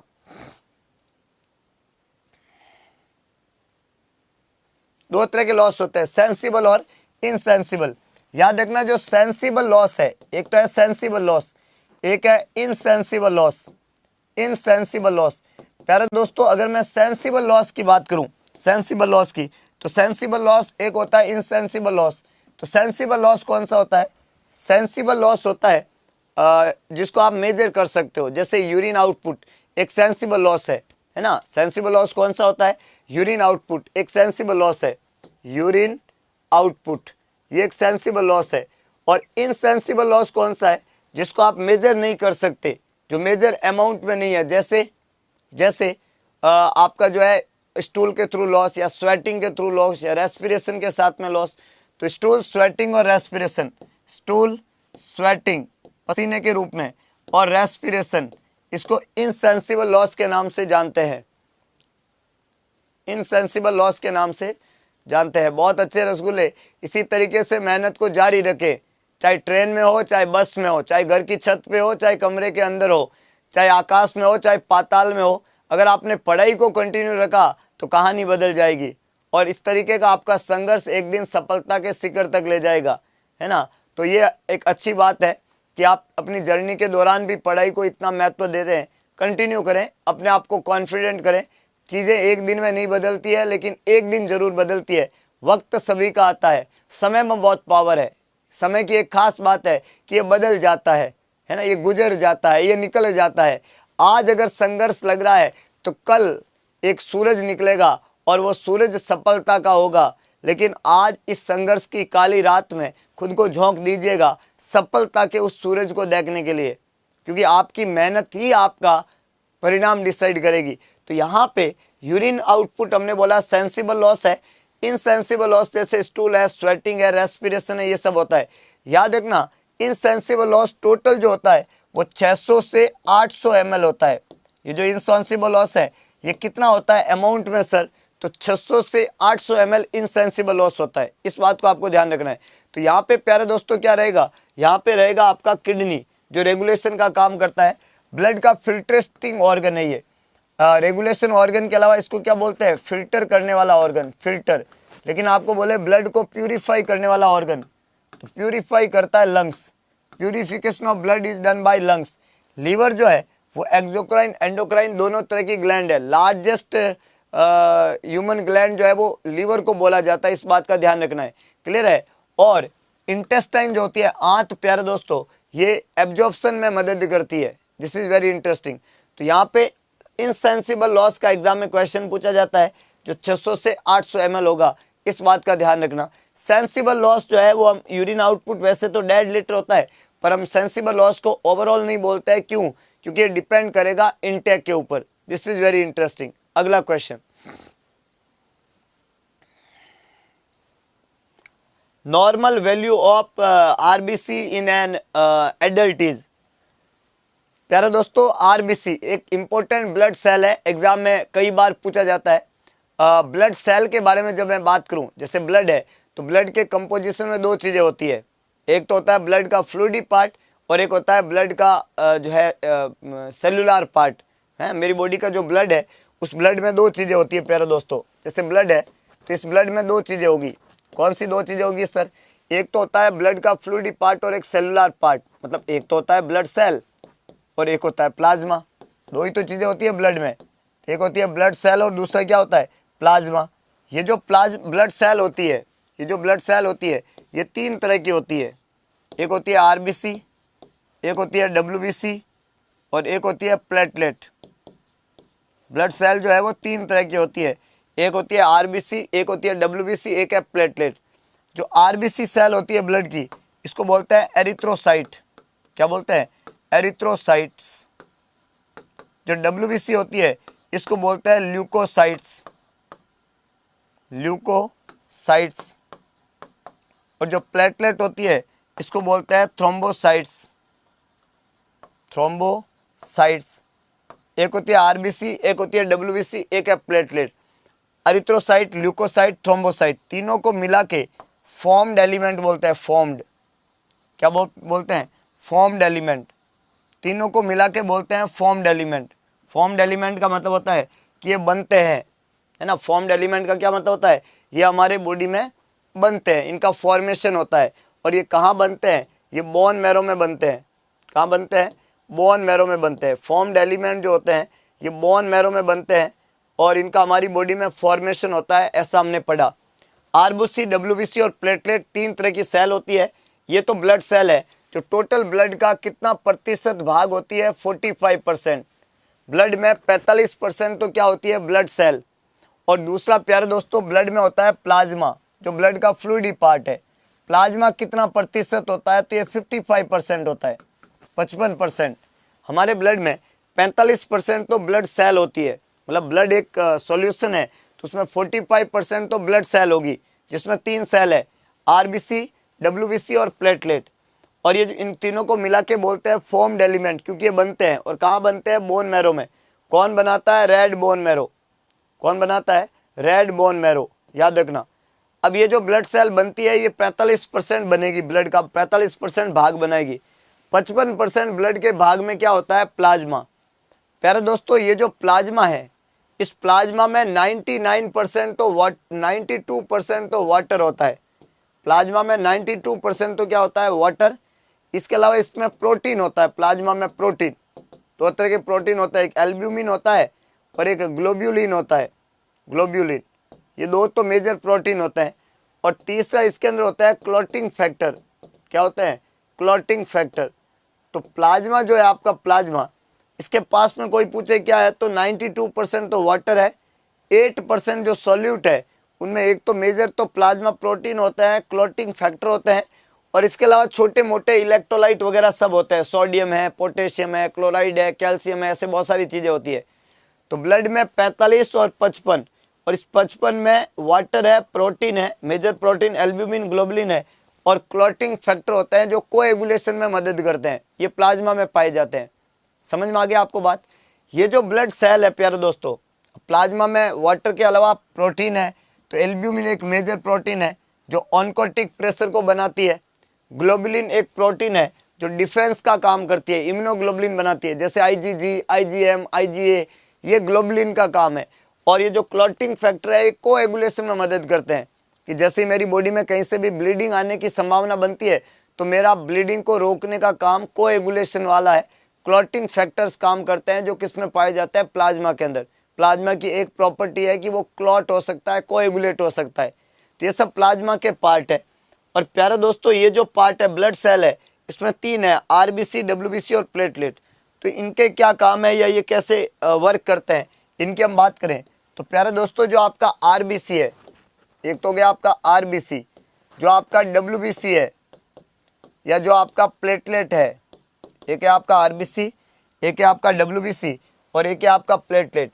आरबीसी को हमने रेड ब्लड सेल बोला, WBC is the white blood cell, और प्लेटलेट, इन तीनों के अंदर हम बात करें तो आरबीसी जो होती है, जिसको एरिथ्रोसाइट कहते हैं, इसकी नॉर्मल वैल्यू, आरबीसी जो है जिसको हमने एरिथ्रोसाइट बोला, इसकी जो नॉर्मल वैल्यू होती है प्यारे दोस्तों, वो रहती है आपकी 4 to 5 मिलियन, 4 to 5 मिलियन पर क्यूबिक मिलीमीटर। ये नॉर्मल वैल्यू किसकी है? ये आरबीसी की नॉर्मल वैल्यू है, 4 to 5 मिलियन पर क्यूबिक मिलीमीटर। डब्ल्यूबीसी की नॉर्मल वैल्यू होती है, वो होती है 4 से 11,000, 4 से 11,000 पर क्यूबिक मिलीमीटर, 4 to 11,000 पर क्यूबिक मिलीमीटर। ये नॉर्मल वैल्यू होती है डब्ल्यूबीसी की। और प्लेटलेट की नॉर्मल वैल्यू होती है प्यारे दोस्तों 2 से 4 लाख, अभी हम 3 लाख बोल देते हैं, 2 to 3 lakhs पर क्यूबिक मिलीमीटर। याद रखना, तीनों ही सवाल एग्जाम में पूछे जाने जैसे हैं कि what is the normal value of RBC और एरिथ्रोसाइट। रेड कलर की सेल है जो ब्लड में सबसे ज़्यादा होती है, वो आरबीसी होती है। दूसरे नंबर पे ब्लड में जो सेल होती है उसको डब्ल्यूबीसी कहते हैं, और तीसरे नंबर पे ब्लड में सेल होती है उसको प्लेटलेट कहते हैं। आरबीसी का नंबर सबसे ज़्यादा होता है, दूसरे नंबर की सेल प्लेटलेट होती है जो लाखों में होती है, और डब्ल्यूबीसी का नंबर सबसे कम होता है ब्लड में जो हजारों के अंदर पाई जाती है। इन तीन तरह की सेल में आरबीसी, डब्ल्यूबीसी और प्लेटलेट में एक सवाल आपको पूछा जाएगा कि ऐसी कौन सी सेल है जो ब्लड की एक कंप्लीट सेल है। बताओ प्यारे दोस्तों, अगर आपको इन तीनों में से पूछे कि ऐसी कौन सी सेल है जिसको कंप्लीट सेल कहते हैं, कौन सी सेल? कंप्लीट सेल कहते हैं, कंप्लीट। तो कौन सी सेल को कंप्लीट सेल कहते हैं? कंप्लीट मतलब पूरी सेल है, पूरी मतलब तो बाकी क्या अधूरी है? हाँ, तो बाकी अधूरी है। एक ही सेल है जो कंप्लीट सेल है। तो इनमें से कौन सी ऐसी सेल है जो कंप्लीट सेल है? एक सेल, कौन सी सेल जो कंप्लीट सेल है प्यारे दोस्तों, बताओ। आरबीसी को, डब्ल्यूबीसी को, अब एक और बची है प्लेटलेट को। ठीक है, सभी ने दे दिया जवाब। आरबीसी दे दिया, डब्ल्यूबीसी दे दिया और प्लेटलेट दे दिया। अब क्या जवाब दोगे? और तीन ही है, चौथा ऑप्शन तो इसमें बनता भी नहीं है, बाकी वो भी टिका दो आप, है ना। अगर मैं कहता कि हिपेटोसाइट तो बोले हाँ वो भी जवाब दे देंगे। तो ब्लड की जो कंप्लीट सेल है, कंप्लीट वर्ड का मतलब होता है प्यारे दोस्तों जिसके अंदर, कंप्लीट सेल का मतलब होता है कि जिसके अंदर सेल मेम्ब्रेन हो, जिसके अंदर साइटोप्लाज्म और न्यूक्लियस हो, जिसके अंदर क्या हो? न्यूक्लियस। कंप्लीट सेल का बेसिक मीनिंग होता है कि न्यूक्लियस सेल के पास में हो तभी उसको कंप्लीट सेल का दर्जा दे सकते हैं। प्यारे दोस्तों, जो प्लेटलेट होती है ये ए न्यूक्लिएटेड है। ए न्यूक्लिएटेड मतलब इसके पास में न्यूक्लियस नहीं होता है। प्लेटलेट में न्यूक्लियस एब्सेंट होता है, इसलिए प्लेटलेट को कंप्लीट सेल नहीं कहते हैं। आरबीसी जो होती है ये भी ए न्यूक्लिएटेड सेल होती है। ए न्यूक्लिएटेड का मतलब होता है इसके पास में भी न्यूक्लियस नहीं होता है। हर एक सेल के पास में न्यूक्लियस होता है, पर न तो आपकी आरबीसी के पास में न्यूक्लियस है, ना आपकी प्लेटलेट के पास में न्यूक्लियस है। न्यूक्लियस हमारी ब्लड की एक ही सेल के पास में है, और वो किसके पास में है? डब्ल्यूबीसी के पास में है। हमारे ब्लड में अगर न्यूक्लियस किसी के पास में है तो वो किसके पास में है? डब्ल्यूबीसी के पास में। इसलिए डब्ल्यूबीसी को हमारे ब्लड की कंप्लीट सेल का दर्जा दिया गया है। नंबर में कम है लेकिन ब्लड की कंप्लीट सेल है, इस बात का आपको ध्यान रखना है। दूसरा एक और सवाल पूछा जाता है प्यारे दोस्तों कि ये जो ब्लड सेल है, ये जो ब्लड सेल है डब्ल्यूबीसी, इस डब्ल्यूबीसी की खास बात होती है कि हमारी ब्लड की एकमात्र सेल है जो ब्लड सर्कुलेशन को छोड़ के बाहर जाती है। मतलब it can move from outward of circulation, circulation को छोड़ के, और ये सर्कुलेशन से बाहर की तरफ जाती है। ऐसा डब्ल्यूबीसी के पास में पावर है। इस पावर को क्या कहते हैं? डब्ल्यूबीसी जो होती है, देखो आरबीसी और प्लेटलेट कभी भी ब्लड वेसल को छोड़ के बाहर नहीं जाती है, क्यों? वो अंदर ही काम करती है। आरबीसी ऑक्सीजन को कैरी करती है और प्लेटलेट जो है वो थ्रोम्बोसाइट जो कि थ्रोम्बस बनाने में मदद करती है। लेकिन एकमात्र सेल है जो सर्कुलेशन को छोड़ के बाहर जाती है, उसको डब्ल्यूबीसी कहते हैं। और इस प्रोसेस को फेगोसाइटोसिस नहीं कहते हैं, फेगोसाइटोसिस करने के लिए जाती है वो। इसका ब्लड को छोड़ के बाहर जाना ये क्या कहलाता है? फेगोसाइटोसिस। और मैक्रोफेजेज जो वर्ड है वो तो है कि वो ये कर सकती है ये काम। हम ये पूछ रहे हैं कि ये जब ब्लड सर्कुलेशन को छोड़ के बाहर जाती है तो उसको क्या कहते हैं? आप एग्जाम में फेगोसाइटोसिस मत करके आना, सवाल पूछा गया है सीएचओ के एग्जाम में है। इसको किस नाम से जानते हैं कि ये सर्कुलेशन को छोड़ के और बाहर जाती है? डब्ल्यूबीसी। अभी तक एक भी जवाब नहीं आया, सभी लोग फेगोसाइटोसिस ही टिका रहे हैं। ये फेगोसाइटोसिस नहीं है, ये फेगोसाइटोसिस नहीं है। इसको बोलते हैं प्यारे दोस्तों डाईपेडेसिस। निधि वर्मा बहुत अच्छे, इसको बोलते हैं डाईपेडेसिस। क्या बोलते हैं सर? डाईपेडेसिस। डब्ल्यूबीसी के पास में एक पावर होता है डाईपेडेसिस का। डाईपेडेसिस का मतलब होता है कि WBC can leave the circulation, blood को छोड़ के बाहर जाती है और अब तुम्हारे हवाले वतन साथियों, क्योंकि वापस नहीं आएगी, वहाँ पे ख़त्म होएगी। डब्ल्यूबीसी का लाइफ स्पान जो होता है वो तो बेचारी का हफ्ते भर का ही होता है ना। कुछ डब्ल्यूबीसी 2 दिन, कुछ 3 दिन, कुछ 4 दिन, कुछ 5 दिन, कुछ 7 दिन, हफ्ते भर का ही लाइफ स्पान है डब्ल्यूबीसी का। ज़्यादा लंबा सर्वाइवल टाइम पीरियड नहीं है। और ये पैदा होते ही डाईपेडेसिस के लिए तैयार रहती है, कुर्बानी देने के लिए तैयार रहती है डब्ल्यूबीसी। वाइट ब्लड सेल, इसलिए इसको हमारी बॉडी की डिफेंस सेल कहते हैं। कौन सी सेल कहते हैं? डिफेंस, डिफेंस सेल है। जैसे हमारी आर्मी होती है, WBC हमारी आर्मी है, देश की आर्मी होती है ना, वैसे WBC हमारा बॉडी का आर्मी है। और ये जो है प्लेटलेट, ये है थ्रोम्बोसाइट, थ्रोम्बस बनाने में मदद करेगी। RBC जो है इसको हम बोलते हैं एरिथ्रोसाइट। प्यारे दोस्तों, ये जो ब्लड सेल है, इनके नंबर का अगर सवाल आपको पूछे तो 4 से 10,000 तो WBC होते हैं। आपको तो पूछा है RBC का, जो कि मिलियंस में होंगे। RBC का नंबर हमेशा किस में होता है? मिलियंस में होता है।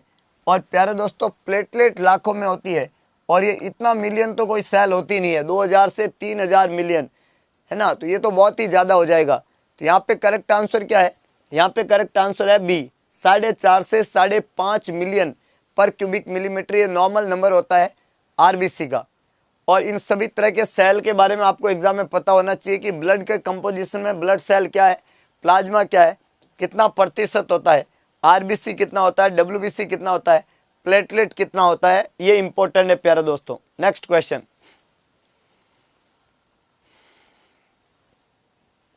हाँ, WBC शहीद हो जाएगी, बस जब सर्कुलेशन को छोड़ के जाएगी तो शहीद तो होना पड़ेगा, है कि नहीं है। एक सिंपल कंसेप्ट है, शहीद होने के लिए जाती है वो तो।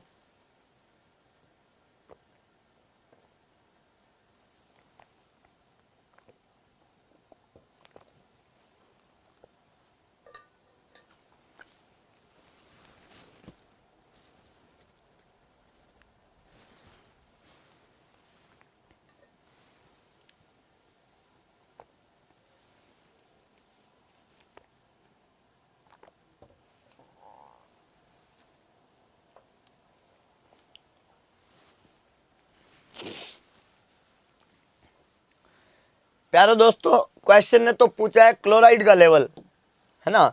क्या पूछा है कि what is the normal serum chloride level. अब जवाब दे रहे हैं सोडियम का, कुछ भी टिका रहे मतलब, है कि नहीं है। इलेक्ट्रोलाइट, जब हम बात करते हैं ना इलेक्ट्रोलाइट का, तो 3 तरह के इलेक्ट्रोलाइट होते हैं हमारी बॉडी में। इलेक्ट्रोलाइट 3 तरह के होते हैं, एक सोडियम होता है, एक पोटेशियम होता है और एक क्लोराइड होता है। ऐसे 3 अलग अलग तरह के इलेक्ट्रोलाइट है हमारी बॉडी में। 3 तरह के इलेक्ट्रोलाइट होते हैं, एक होता है सोडियम, एक होता है पोटेशियम और एक होता है क्लोराइड। याद रखना, आप सभी लोगों को याद रखना है कि जो सोडियम है इसकी नॉर्मल वैल्यू होती है 135 से 145 मिलीकुलेंट पर लीटर। ये नॉर्मल वैल्यू है सोडियम की, सीरम सोडियम। पोटेशियम की नॉर्मल वैल्यू है 3.5 से लेके 5.1 मिलीकुलेंट पर लीटर। ये पोटेशियम की नॉर्मल वैल्यू है। और क्लोराइड की नॉर्मल वैल्यू होती है 97 से लेके 107 मिलीकुलेंट पर लीटर। ये क्लोराइड की नॉर्मल वैल्यू है। 3 तरह के इलेक्ट्रोलाइट होते हैं, एक सोडियम होता है, एक पोटेशियम होता है और एक क्लोराइड होता है। और ये जो 3 ऑप्शन है, इनमें सोडियम की नॉर्मल वैल्यू हमने बताई 135 टू 145। तो ये जो वैल्यू आप चूज कर रहे हो ए ऑप्शन में, ये सोडियम की है, क्लोराइड की नहीं है। ध्यान रखना, यहाँ क्लोराइड का पूछा है। ये जो वैल्यू है, ये जो आप चूज कर रहे हो, ये पोटेशियम की है, क्लोराइड की थोड़ी है। क्लोराइड की वैल्यू ये है 100 से 106, है ना, जो 97 टू 107 के बीच में आती है, ये वैल्यू क्लोराइड की है प्यारा दोस्तों। जो 100 टू 106 है, ये वैल्यू क्लोराइड की है। समझ में आ रही है बात। नॉर्मल क्लोराइड की वैल्यू कितनी होती है, ये इलेक्ट्रोलाइट है। और इलेक्ट्रोलाइट की नॉर्मल वैल्यू आपको पता होनी बहुत ज़्यादा ज़रूरी है। गलत होने का सबसे बड़ा रीज़न है कि अभी तक कुछ रसगुल्लों ने अगरबत्ती नहीं लगाई। विश्वास आएगा कहाँ से, है ना। तो अभी मैं 1 मिनट का समय देता हूँ, सभी लोगों को पूरे विश्वास के साथ में लाइक बटन को प्रेस करना है और अपने आप को पूरा कॉन्फिडेंट करना है सेशन के साथ में। अगर आप इलेक्ट्रोलाइट का सवाल ही हैंडल नहीं कर पा रहे हो तो विश्वास की बहुत ज़्यादा कमी है। और पूरे मन का विश्वास लगाना जरूरी है। आपने कभी प्रार्थना की हो, सुबह सुबह उठ के जरूर करनी होती है, हर दिन करें कि इतनी शक्ति हमें देना दाता, मन का विश्वास कमजोर ना हो। इतनी शक्ति हमें देना दाता, मन का विश्वास कमजोर ना हो। ये क्यों करते हैं हम प्रार्थना? क्योंकि हम मन के अंदर विश्वास चाहते हैं। सफलता बिना विश्वास के आती ही नहीं है। तो सभी लोगों को एक मन में विश्वास लाना है। सभी लोग स्पीड के साथ में अगरबत्ती लगाएं। 1 मिनट का समय है। Press the like button, make your self confident. और हमेशा एक अपने अंदर जुनून पाले कि आई एम द बेस्ट। एक लाइन लाइफ में हमेशा याद रखें कि किसी भी काम को करने में, किसी भी सफलता को पाने में वक्त लगता है। जैसे हमने पहला एपिसोड शुरू किया था CHO का, आज हम 50वें एपिसोड पे पहुंच गए। तो एक दिन में थोड़ी पहुंचे हैं, पूरे जिस दिन से वैकेंसी डिक्लेयर हुई है तब से हर दिन रोज हम वहाँ पे एक एक करके एपिसोड को ऐड करते हुए आज हम 50 तक पहुंचे। तो 50 एपिसोड होने में वक्त लगा, तो बर्फ को पानी में बदलने में वक्त लगता है, ढले हुए सूरज को निकलने में वक्त लगता है। हिम्मत रख, क्या हिम्मत रख, थोड़ा और जोर लगा, किस्मत के जंग लगे हुए दरवाजे को खुलने में वक्त लगता है। तो इंतजार है, सभी लोग अगरबत्ती लगा दें, फिर हम सेशन को आगे बढ़ाते हैं। अभी तक सारी अगरबत्तियां लगी नहीं है, 1 मिनट का समय दिया है मैंने, और जितना धीरे काम चल रहा है मुझे जो दिख रहा है, इतना धीरे काम होना नहीं चाहिए, इसमें स्पीड होनी चाहिए, क्योंकि वक्त तो लगेगा, और वक्त लगेगा तो सफलता भी मिलनी तय है। इस बात का पूरा ध्यान रखना। क्लियर है? स्पीड करें, स्पीड बनाएं सभी लोग फटाक से, और फिर हम स्टार्ट करते हैं नेक्स्ट क्वेश्चन के साथ में। बहुत बढ़िया, बहुत अच्छे, एग्जैक्टली बहुत सारे रसगुल्ले जैसे लगातार मेहनत कर रहे हैं। पूनम है, प्रतिमा है, संतु है, गजेंद्र है, सोनल है, माधुरी है, पूनम, भावेश है, अद्विका है, कोमल है, प्रीति है, रीवा है, गजेंद्र है, लोकेंद्र है, सुबु है, कृष्णा है, किरण है, मुरली है। सभी लोगों का अद्भुत मेहनत, लगातार मेहनत, कॉन्स्टेंटली मेहनत, जबरदस्त तरीके से इस मेहनत को आप यही मेहनत जो है आपको सफलता तक ले जाएगी, ये बात तो तय है, ये बात जाहिर है। तो यहाँ पे प्यारे दोस्तों हमने इलेक्ट्रोलाइट की बात की। हमने बोला नॉर्मली इलेक्ट्रोलाइट 3 तरह के होते हैं, सोडियम, पोटेशियम और क्लोराइड, इस 3 तरह के इलेक्ट्रोलाइट होते हैं। अब इस इलेक्ट्रोलाइट के बाद में अगले क्वेश्चन की हम बात करें, जिसको हम बोलते हैं साइन एंड सिम्टम। क्या बोला हमने यहाँ पे, क्या पूछा? Sign and symptom of fluid volume excess are except. सारे फ्लूइड वॉल्यूम एक्सेस के साइन एंड सिम्टम है, एक को छोड़ के। तो आपको ये बताना है कि कौन सा फ्लूइड वॉल्यूम एक्सेस का साइन एंड सिम्टम नहीं है। बताइए दोस्तों। यूपीएनएचएम का क्लास भी बहुत जल्दी लगेगा, अलग तरीके का रहेगा, बहुत बिल्कुल डिफरेंट बताएंगे आपको, है ना। बहुत जल्दी नई खुशखबरी होगी आप लोगों के लिए। जितने भी हमारे यूपीएनएचएम के विद्यार्थी है उनके लिए हम बिल्कुल अलग और डिफरेंट करने वाले हैं, बिल्कुल घबराने का आपको जरूरत नहीं है। तो यहाँ पे प्यारे दोस्तों हमने बोला साइन एंड सिम्टम बता दीजिए फ्लूइड वॉल्यूम एक्सेस का, एक को छोड़ के। बहुत जबरदस्त क्वेश्चन, एक्सेप्ट का क्वेश्चन है। फ्लूइड वॉल्यूम एक्सेस का साइन एंड सिम्टम पूछा है, weight gain, generalize oedema, hypotension और polyuria. Weight gain, generalize oedema, hypotension और पॉलीयूरिया। बताओ बताओ बताओ बताओ, सभी लोग बताओ अपने अपने तरीके से। फ्लूइड वॉल्यूम जब एक्सेस हो जाए प्यारे दोस्तों, ज़्यादा हो जाए, जब बॉडी में वॉल्यूम ज़्यादा हो जाएगा, मैंने बोला इंटेक तो कर रहे हो, किडनी आउटपुट नहीं बना रही है, ये एक मेजर प्रॉब्लम है कि आप इंटेक तो कर रहे हो लेकिन किडनी क्या नहीं बना रही है, आउटपुट। तो प्यारे दोस्तों जब आप इंटेक कर रहे हो और किडनी आउटपुट नहीं बना रही है तो वेट गेन हो जाएगा। जब आप इंटेक कर रहे हो, किडनी आउटपुट नहीं बना रही तो एडिमा हो जाएगा। जब आप इंटेक कर रहे हो और किडनी आउटपुट बनाएगी तो पॉलीयूरिया होगा। मतलब वेट गेन होगा, एडिमा होगा, बार बार पेशाब लगेगा। ये इंडिकेट करता है कि वॉल्यूम ज़्यादा है अंदर, ये इंडिकेशन है, ये सारी बातें इंडिकेट करती है कि अंदर वॉल्यूम ज़्यादा है। लेकिन अगर हाइपोटेंशन हो रहा है तो ये तो हाइपोवॉल्यूमिया का साइन है।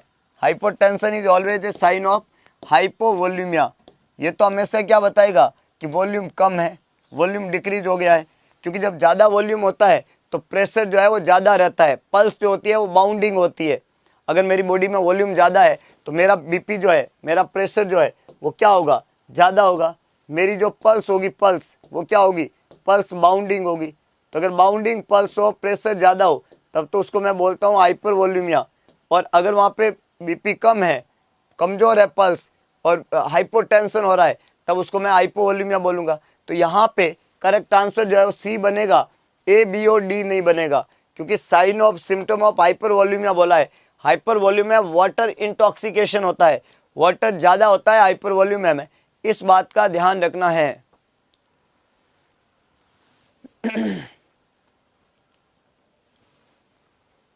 सवाल है प्यारे दोस्तों, the act of drawing in vapour और gas into the lungs is known as. वो एक्ट जो वेपर और गैस के फॉर्म में कन्वर्ट होता है, मतलब जो दवाई है वाटर और गैस के फॉर्म में अगर कन्वर्ट हो जाए उसको किस नाम से जानते हैं? जवाब लिखिएगा। पहला लिखा है इनक्शन, इनहेलेशन, इंजेक्शन और इन्फ्यूजन। 4 ऑप्शन यहाँ पे हमने लिखे हैं। वाटर और गैस के फॉर्म में जो ड्रग कन्वर्ट हो जाता है उसको हम किस नाम से जानते हैं? प्यारे दोस्तों, इजी सवाल है।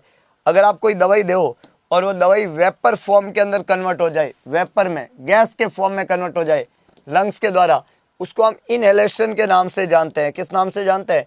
इनहेलेशन के नाम से जानते हैं।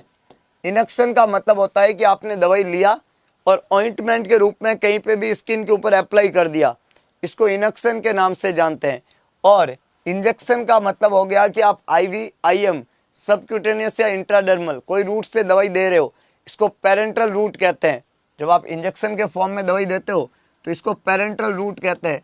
और पेरेंटल रूट जो होता है, पेरेंटल रूट, उसमें आईवी आता है, उसमें आईएम आता है, उसमें सबक्यूटेनियस आता है, उसमें इंट्राडर्मल आता है। ये पेरेंटल रूट रहता है। इन्फ्यूजन जो होता है, इन्फ्यूजन आप आईवी ड्रग को ही इन्फ्यूज करते हो। जो आप आईवी ड्रग देते हो उसी ड्रग को आप क्या करते हो? इन्फ्यूजन फॉर्म के अंदर देते हो। इसको आईवी इन्फ्यूजन के फॉर्म को हम बोलते हैं। तो यहाँ पे करेक्ट आंसर दोस्तों रहेगा इनहेलेशन।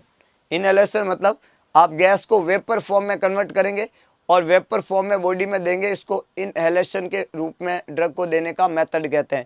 तो यहाँ पे करेक्ट आंसर प्यारे दोस्तों बी बनेगा, इट्स इनहेलेशन। क्या बोलेंगे? इसको इनहेलेशन का नाम देंगे। क्लियर है? अगला क्वेश्चन,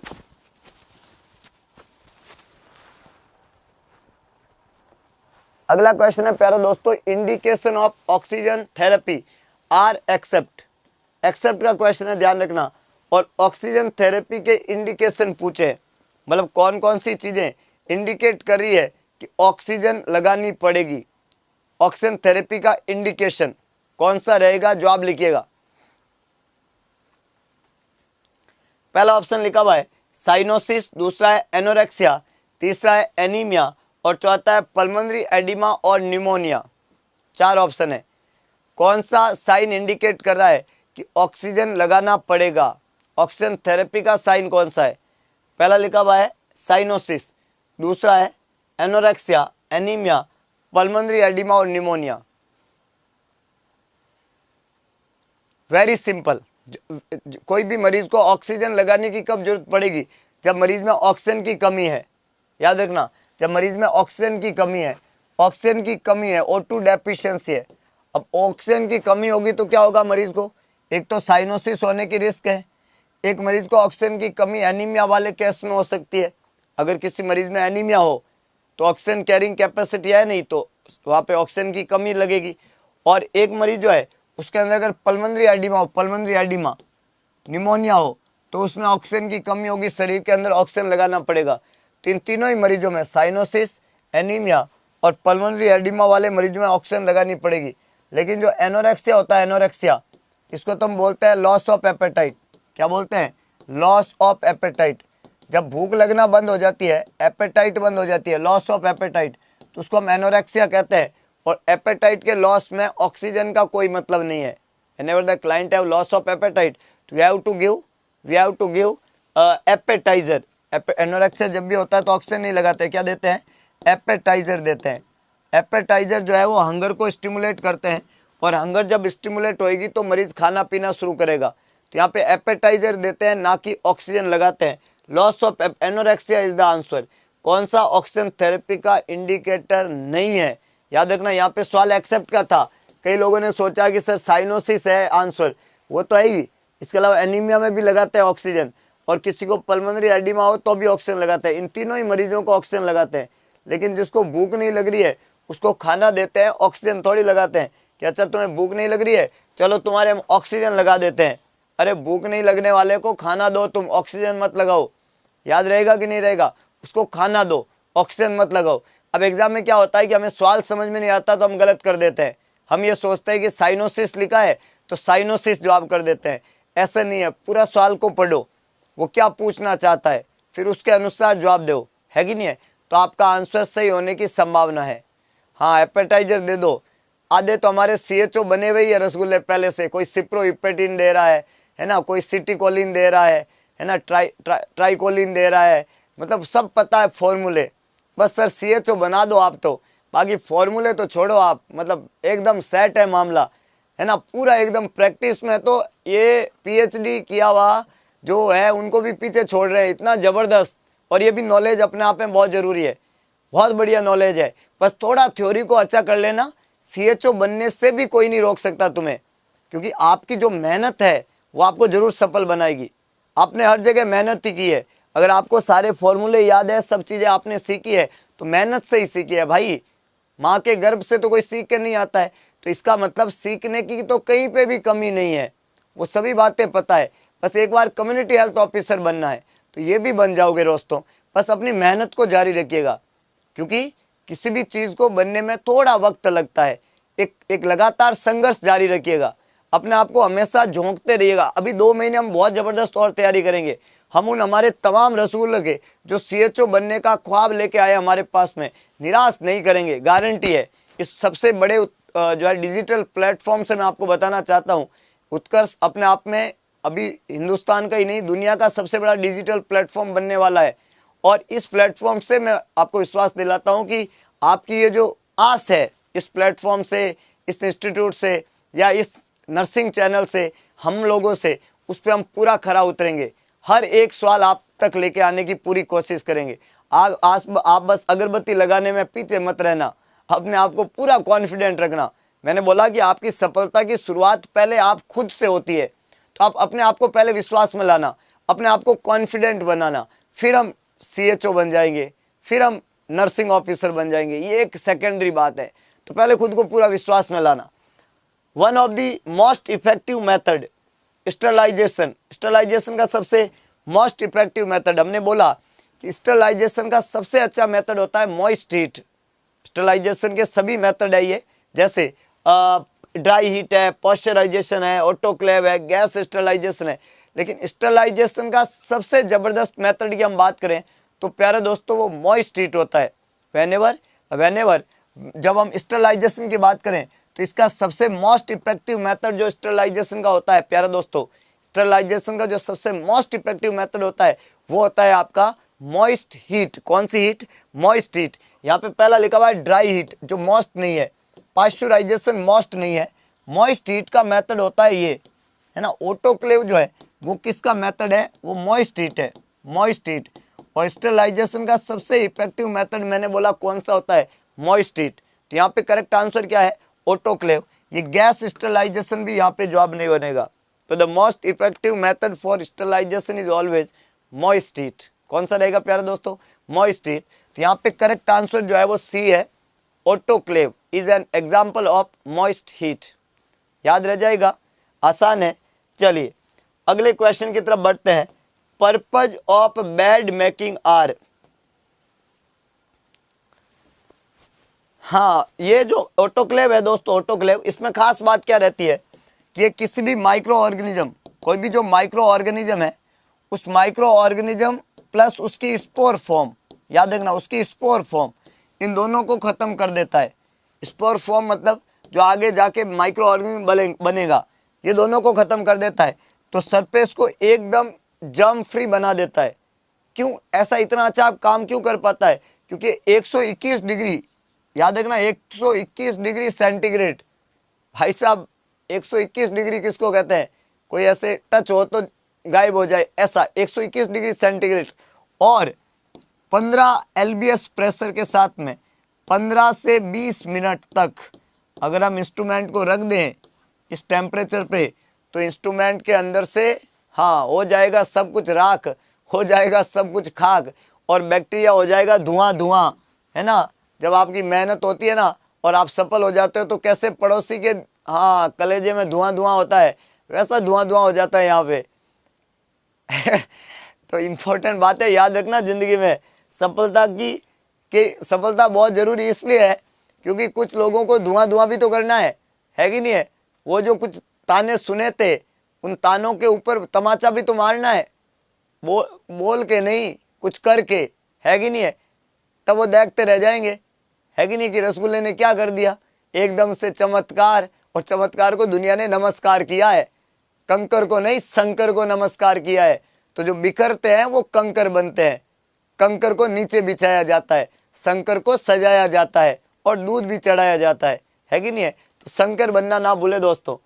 पर्पज है बेड मेकिंग का, बेड मेकिंग का पर्पज, पहला पर्पज लिखा हुआ है to provide rest and induce sleep, मरीज को आराम देना और मरीज को अच्छी नींद आए, इसके लिए बेड मेकिंग करते हैं। दूसरा, to give to the ward a neat appearance, अच्छा बेड मेकिंग होगा तो वार्ड जहाँ पे मरीज भर्ती है वो एकदम सुंदर दिखेगा, बढ़िया दिखेगा। और टू प्रिवेंट बेड सोर, अगर बेड मेकिंग प्रॉपर तरीके की होगी तो मरीज को बेड में सोते समय कोई सौर अल्सर नहीं बनेगा। तीनों ही बातें सही है। अच्छी बेड मेकिंग जो है वो मरीज की स्लीप को इंड्यूस कराता है, उसको अच्छा रेस्ट देता है, वार्ड की अपीयरेंस को नीट एंड क्लीन देता है और बेड सोर से रिस्क को होने से मरीज को रोकता है। तो तीनों ही काम मरीज के लिए अच्छे है, अच्छी बेड मेकिंग के लिए। तो डी यहाँ पे डेफिनेटली करेक्ट आंसर है, बेड मेकिंग अच्छा क्यों है। आगे बढ़ने से पहले एक छोटा इंफॉर्मेशन प्यारे दोस्तों, राजस्थान सीएचओ का ऑफलाइन बैच उत्कर्ष का ऑलरेडी अभी स्टार्ट हुआ है 15 तारीख को, 15 दिसंबर को ऑफलाइन बैच स्टार्ट हुआ है।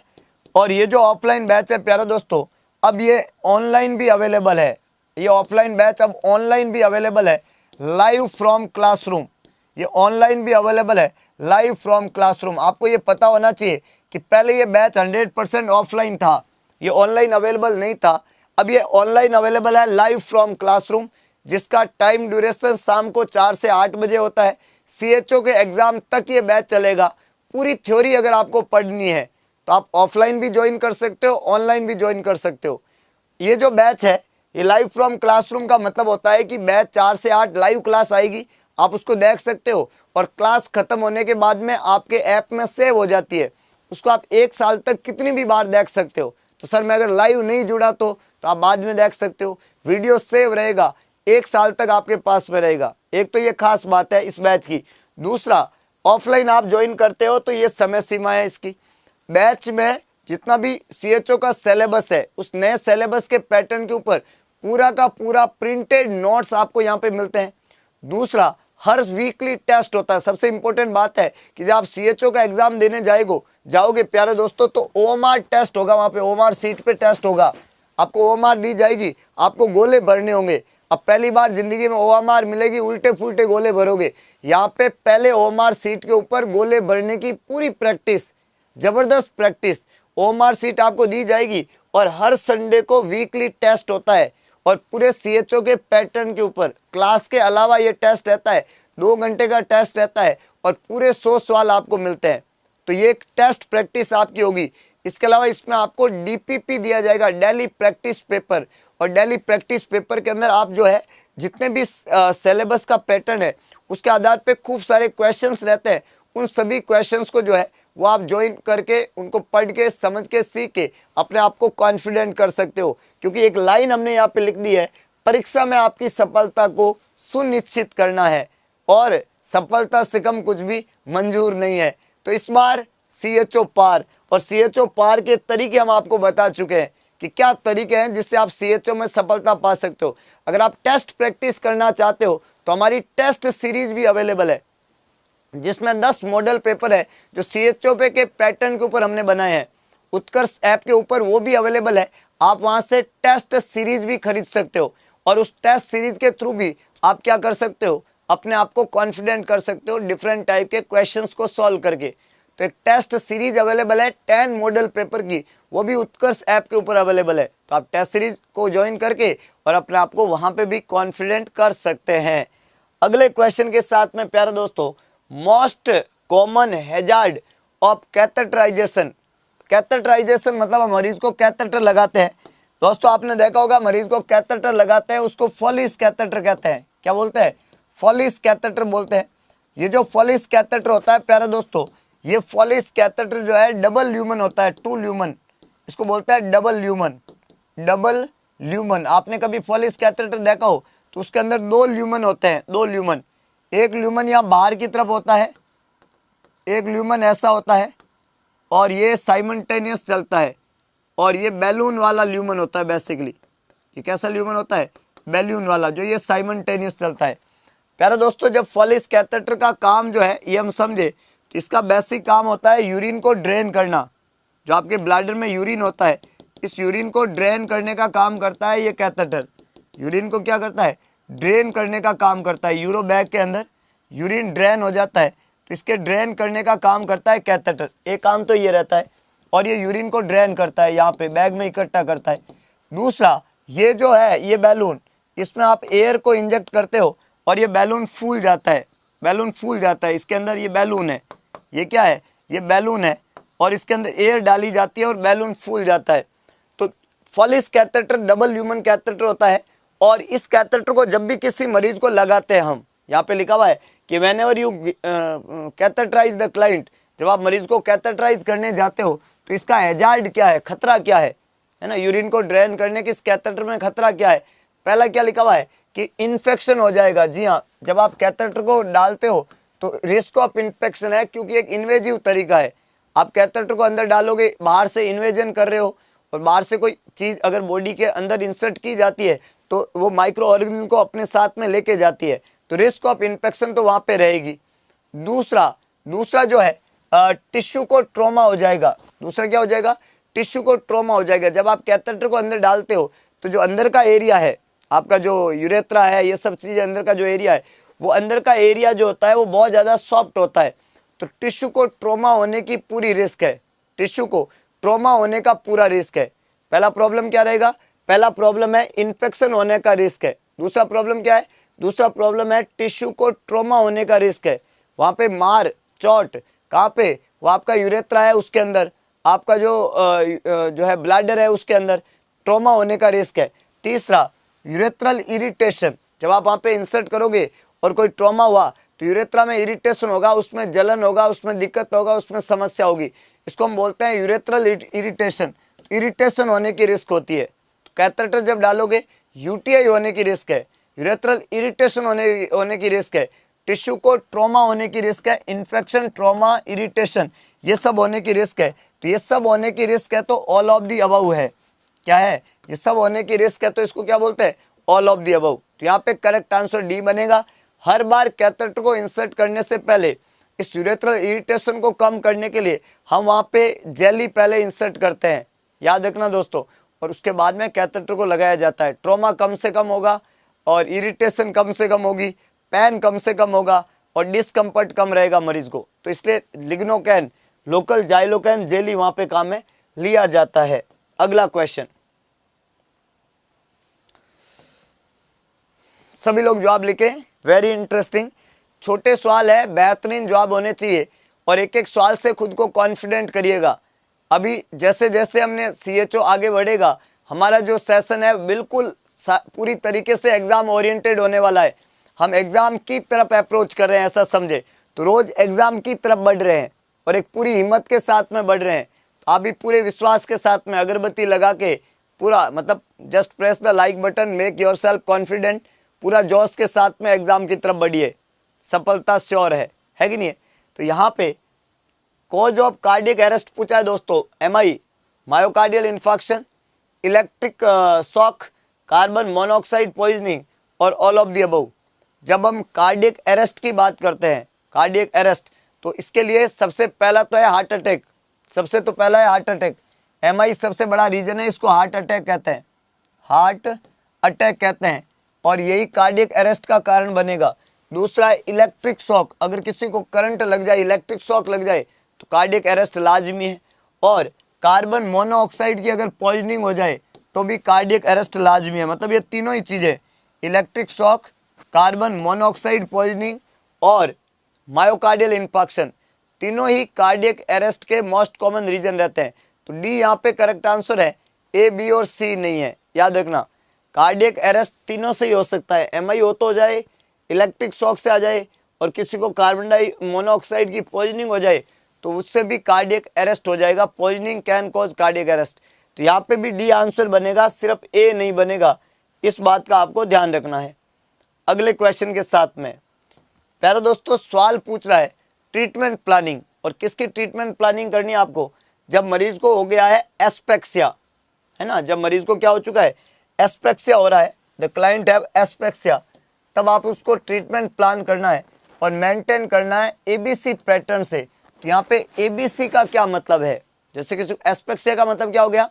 एस्पेक्सिया का मतलब हो गया कि ब्रेन को ऑक्सीजन की सप्लाई नहीं होना, है कि नहीं है। याद रखना, ब्रेन जो है ना, ब्रेन, उस ब्रेन को जब ऑक्सीजन की सप्लाई नहीं होती है, O2 सप्लाई नहीं होती है, और ब्रेन को हाइपोक्सिया होता है, तो उसको एस्पेक्सिया कहते हैं। ब्रेन को O2 सप्लाई क्या हो जाती है, कम, और ब्रेन जो है वो हाइपोक्सिक होता है।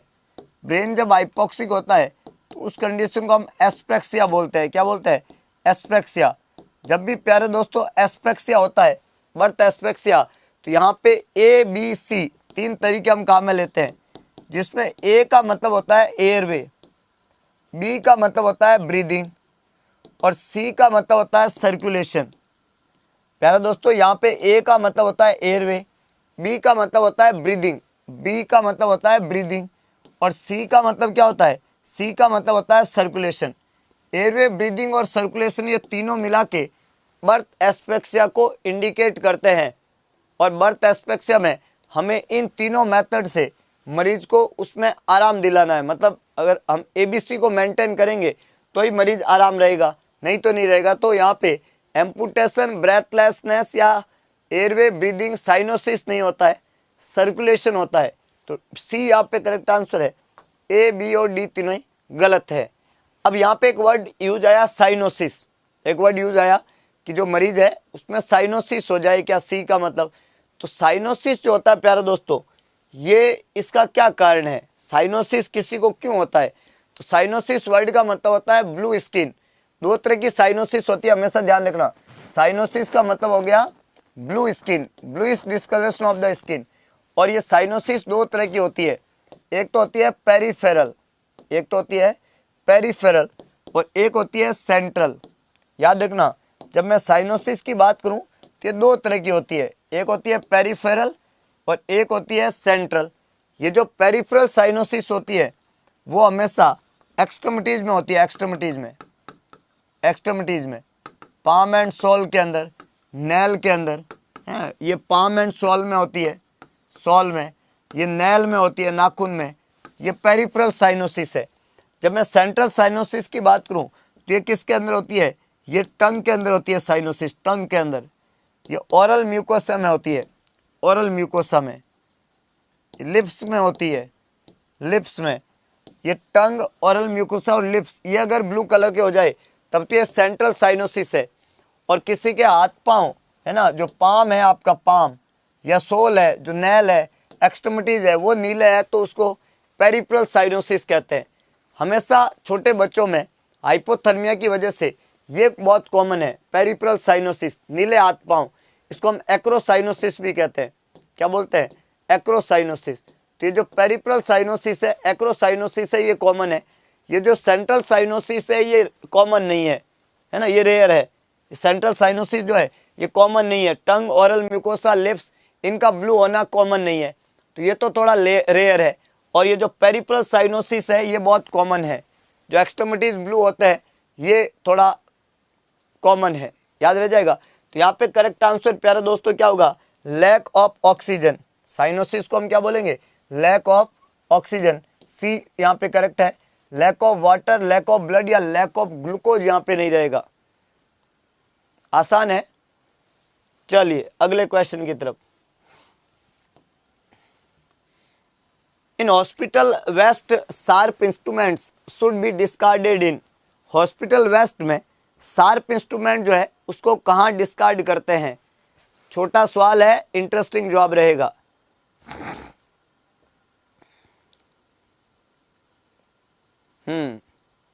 डेंजर है बिल्कुल। Central cyanosis is very dangerous. Acrocyanosis को पेरिफेरल साइनोसिस कहते हैं, बच्चों में होती है।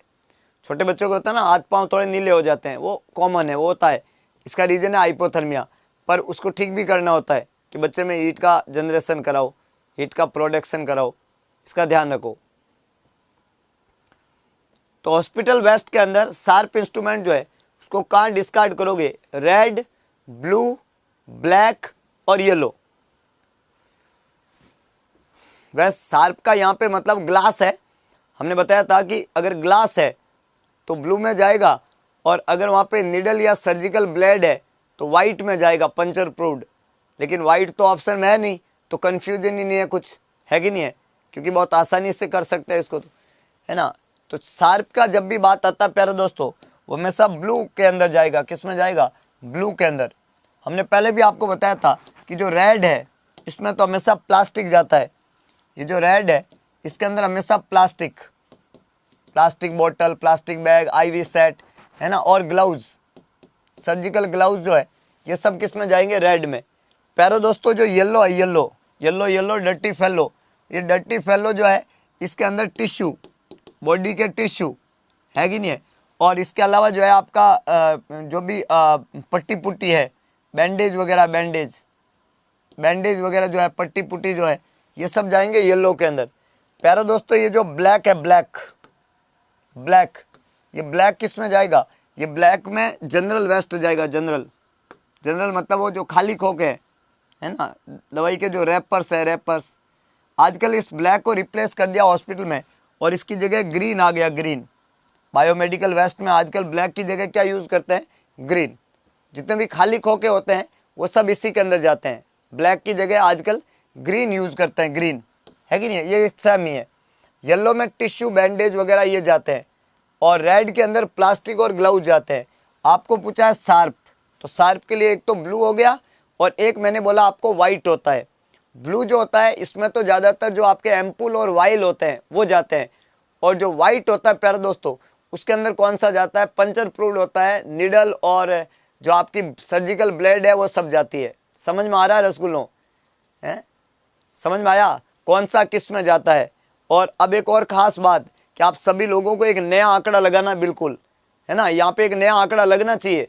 और जिन्होंने अभी तक अगरबत्ती नहीं लगे तुरंत लगा दे, क्योंकि आपके ये नंबर ही हमारी ताकत है। मैं पहले बता रहा हूँ आपको, आपके नंबर, आपका कमेंट, ये हमारी ताकत है। हमारे लिए क्या मोटिवेशन है, हम क्यों एनर्जेटिक रहें? आपके नंबर से ये हमारी एनर्जी है और हमें लगता है कि और ज़बरदस्त करना चाहिए। तो आप हमें एनर्जी वाले बनाए रखें और एक बेहतरीन सेशन को कंडक्ट हम यहाँ पे करना का पूरा कोशिश करते हैं।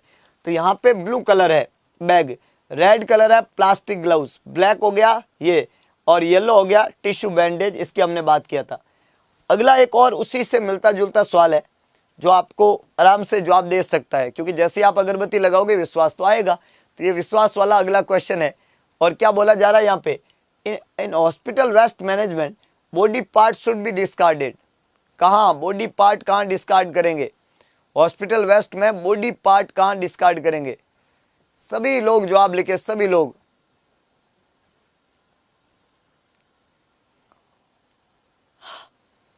बहुत बढ़िया, ये हुई ना बात। अब जवाब में सिमिलरिटी आ रही है। अब लग रहा है कि एकता है, यहाँ पे है सारे बब्बर शेर हैं। बॉडी पार्ट आते ही येलो, जी हाँ, बॉडी पार्ट आते ही क्या होगा? येलो। तो ब्लैक, ब्लू और रेड यहाँ पे नहीं रहेगा। अभी हमने बोला बॉडी के कोई टिश्यू है, पार्ट है, ऑर्गन है, वो सब किस में जाएंगे? येलो में। अगला क्वेश्चन, पर्पज ऑफ अप्लाइंग रीस्टेन। बांधने का पर्पज क्या है? रीस्टेन का मतलब होता है बांधना। तो हॉस्पिटल में एक रीस्टेन का प्रोसेस होता है। कई मरीजों को हम बांधते हैं, रीस्टेन करते हैं कि उनके हाथ पांव ज़्यादा हिले नहीं, तो हाथ बांध देते हैं, एल्बो से बांध देते हैं, ऐसा रीस्टेन करते हैं, पाँव बांध देते हैं। तो बांधने का क्या कंसेप्ट है? सवाल ये पूछ रहा है कि जो हम रीस्टेन करते हैं, रीस्टेन को अप्लाई करने के पीछे क्या हमारा पर्पज रहता है? टू इमोबिलाइज ए पार्ट, उस पार्ट को हिलने से रोकने के लिए ऐसा करते हैं। और टू रीस्टेन द एक्टिविटी को रीस्टेन करने के लिए, to promote a feeling of security in a patient and all. BT set red में जाएगा और बैग जो है वो येलो में जाता है प्यारे दोस्त, है ना। सेट और बैग दो अलग अलग चीजें हैं। तो सेट जाता है रेड में, बैग जाता है येलो में। सभी लोग जवाब लिखे।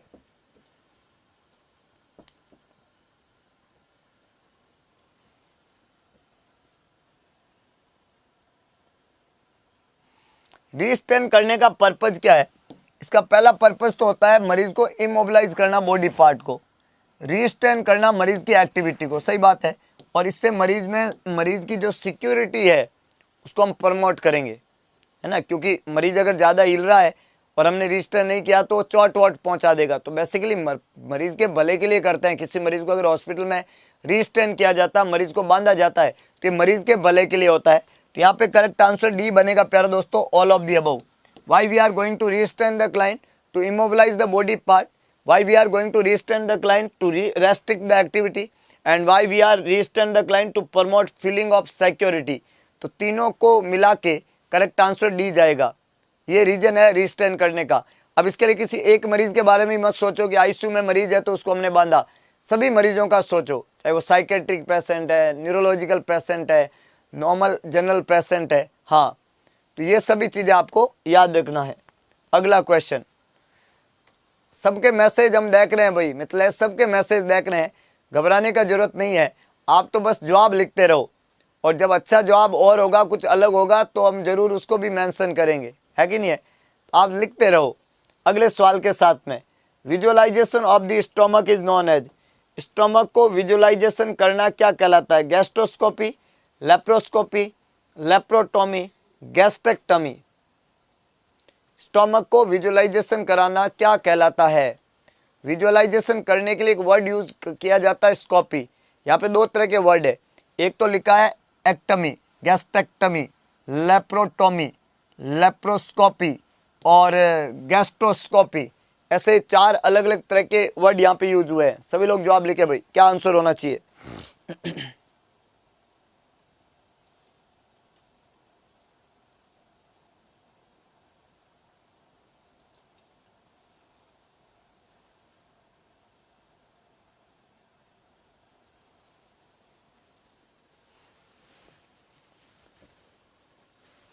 सभी लोग जवाब लिखें। बहुत बढ़िया, बहुत ही शानदार। अब देखो कंफ्यूजन में ना रहे और जवाब लिखें। देखो गैस्ट्रेक्टमी, एक्टमी वर्ड जब लगता है, मैंने आपको पहले भी बताया, जब आपको एग्जाम में एक्टमी वर्ड लगाए, एक्टमी, तो इसको तो मतलब होता है सर्जिकल रिमूवल। सर्जिकल रिमूवल, जब आपने पेट को ही हटा दिया तो इसको तो हटाना कहते हैं। तो surgical removal of stomach, gastroid stomach, तो यहाँ पे रिमूव नहीं किया है, स्टोमक का विजुअलाइजेशन कर रहे हो। अगर आप स्टोमक को काट के हटा देते तो उसके लिए तो क्या होता है? उसके लिए तो वर्ड होता है gastrectomy. It is the surgical removal of the stomach. समझ रहे हो बात को? दूसरा यहाँ पे लिखा हुआ है लेप्रोस्टोमी, लेप्रोटोमी। ओटोमी वर्ड का मतलब होता है, याद रखना, ओटोमी वर्ड का मतलब होता है, ओटोमी वर्ड का मतलब होता है to create an opening, to create an opening, एक ओपनिंग क्रिएट करना। लेप्रोटोमी के नाम से जानते हैं, है ना, लेप्रोटोमी, है ना। जैसे हमने कोलोस्टोमी, ट्रैकियोस्टोमी, लेप्रोटोमी। ओटोमी का मतलब है तो टू क्रिएट एन ओपनिंग, इसको लेप्रोटोमी कहते हैं। तो यहाँ पे ये भी जवाब नहीं बनेगा। फिर है लेप्रोस्कोपी। लेप्रोस्कोपी का मतलब होता है कि जो आपका आंत वाला एरिया होता है, जो लेप्रोस्कोप आता है, जिससे आप पेल्विक ऑर्गन, आंत वाले एरिया, उन सर्जरी करते हैं ना, जब ऑपरेशन करते हैं अपेंडिक्स का या ये, तो वहाँ पे लेप्रोस्कोप काम में लेते हैं और लेप्रोस्कोपी करते हैं। जैसे आपको पता ही नहीं है कि भाई मरीज का पेट दर्द क्यों हो रहा है, तो वहाँ पे आंत वाले एरिया को देखने के लिए छोटे छोटे छेद करके लेप्रोस्कोप से जाते हैं और सब जगह पे देख लेना, आंत को उठा के देख लेना, अपेंडिक्स को देख लेना कैसा है, पास में आसपास में ऑर्गन को देखना। इस प्रोसेस को बोलते हैं लेप्रोस्कोपी। तो लेप्रोस्कोपी में बेसिकली सिर्फ स्टोमक को नहीं देखते हैं। स्टोमक को अगर अंदर से देखना है तो आपको क्या करना पड़ेगा? स्टोमक को अंदर से देखना है तो आपको क्या करना पड़ेगा? अंदर से देखने के लिए आपको ये करना पड़ेगा, गैस्ट्रोस्कोपी। क्या करना पड़ेगा? गैस्ट्रोस्कोपी। तो गैस्ट्रोस्कोपी का मतलब होता है टू विजुअलाइज द स्टोमक। इसको इस प्रोसीजर को करने के लिए अपर जीआई एंडोस्कोपी करते हैं। क्या करते हैं? Upper GI endoscopy. एक एंडोस्कोप काम में लेते हैं और ये पेट तक जाता है और पेट को देख के बाहर आ जाता है, याद रह जाएगा। तो इसको गैस्ट्रोस्कोपी कहते हैं। Visualization of stomach is always known as gastro word for stomach. और ये समझ में आ गया? तो यहाँ पे बी गलत है, ए सही है। कई लोगों ने थोड़ा गड़बड़ किया यहाँ पे कि उन्होंने ए की जगह बी किया, ये बहुत गड़बड़ है कि नहीं है? ए सही है, बी गड़बड़ है। क्लियर है? आसान है। अगला क्वेश्चन प्यारे दोस्तों, तो आंकड़ा बिल्कुल नया लग चुका है और यह आंकड़ा और डबल हो, इसकी पूरी कोशिश रहनी चाहिए, है ना। सभी लोग जवाब लिखे। अगला क्वेश्चन, आंकड़ा बिल्कुल नया होना चाहिए। नहीं भाई अमित, नहीं, ऐसा जरूरत नहीं है। आप बस एक नया आंकड़ा और अपनी मेहनत करते रहिए और बेहतरीन तरीके से, है ना। ये पैसे वैसे मत भेजो यार, है ना। आप बस अपने आप को पढ़ाई पे झोंको, है ना, इसका कोई नीड नहीं है ना, पैसे भेजने का कोई ज़रूरत नहीं है। आप स्टूडेंट है, बेस्ट पढ़े, ये ज़रूरत है। अगर आपको और बेस्ट स्टडी करना है तो एक तरीका है कि आप उत्कर्ष का ऑनलाइन प्लेटफॉर्म ज्वाइन करें, लाइव फ्रॉम क्लासरूम ज्वाइन कर सकते हैं, ऑफलाइन बैच ज्वाइन कर सकते हैं, टेस्ट सीरीज। हमारी मेहनत को और ज़्यादा हमारे अपने आप को हमारे साथ में आत्मसात करने के लिए ये तरीका है जहाँ पे आप आ सकते हैं। और बाकी आप यूट्यूब के थ्रू अच्छा पढ़ें, बेस्ट पढ़ें, है कि नहीं है, ये तरीका हमारा रहेगा। और बाकी इस तरीके से आप हमारे साथ में जुड़ सकते हैं। ऑफलाइन प्लेटफॉर्म जो उत्कर्ष का ऑफलाइन बैच है, और ये ऑफलाइन बैच जो होता है वो रोज़ चलता है। अभी 15 तारीख को स्टार्ट हुआ है। ये लाइव फ्रॉम क्लासरूम भी रहता है, तो आप वहाँ पे भी इसको ज्वाइन कर सकते हो। इस बात का ध्यान रखो, है कि नहीं है। तो ये है विजुअलाइजेशन ऑफ यूरिनरी ब्लैडर। जैसे आपने अभी स्टोमक को देखा, वैसे आप यूरिनरी ब्लैडर को भी विजुअलाइज कर सकते हो। ब्लैडर को विजुअलाइजेशन करने का तरीका क्या रहेगा, सभी लोग जवाब लिखे। ब्लैडर को विजुअलाइजेशन करने का तरीका क्या है? कोल्डोस्कोपी, सिस्टोस्कोपी, स्टेरोस्कोपी, नेप्रोस्कोपी, 4 ऑप्शन है ब्लैडर को विजुअलाइजेशन करने का तरीका। जवाब लिखे, जवाब लिखे, जवाब लिखे, सभी लोग जवाब लिखे।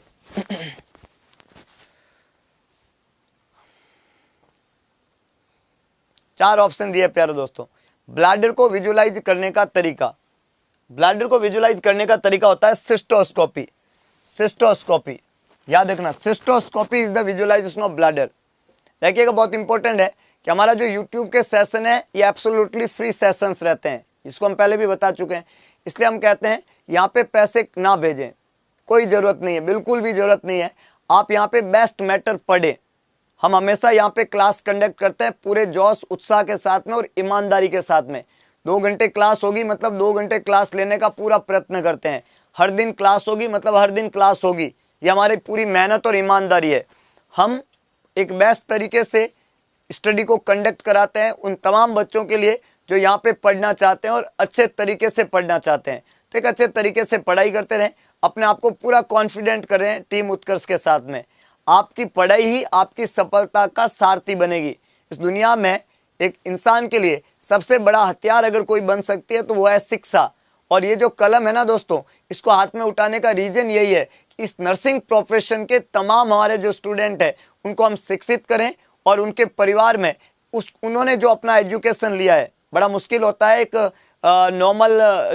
नॉर्मल परिवार में नर्सिंग का कोर्स भी करवाना, कि आपके पेरेंट्स ने बहुत मतलब अपने तरीके से बहुत सोच समझ के उन्होंने आपको डिग्री डिप्लोमा कराया होगा। It is not a easy task my dear friend, बिल्कुल आसान नहीं था उनके लिए, फिर भी उन्होंने आपको करवाया। तो वो आपके पिता ने जो अपना पूरा एफर्ट्स लगा के कहीं से भी पैसे का इंतजाम करके आपको डिग्री डिप्लोमा कराया, तो वो कहीं तो काम आए। अब आपकी लाइफ उसके साथ में बने, ये जरूरी है ना। एक पर्टिकुलर एज निकलने के बाद में वो डिग्री डिप्लोमा किसी काम का नहीं रहेगा, वो सिर्फ समोसा खाने के काबिल हो जाएगा, है कि नहीं है। तो आज समय है उस डिग्री डिप्लोमा को सही यूज में लेने का। आज हम CHO बन जाए, आज हम नर्सिंग ऑफिसर बन जाए उस डिग्री के यूज से, तो डिग्री करना हमारे लिए सार्थक होगा।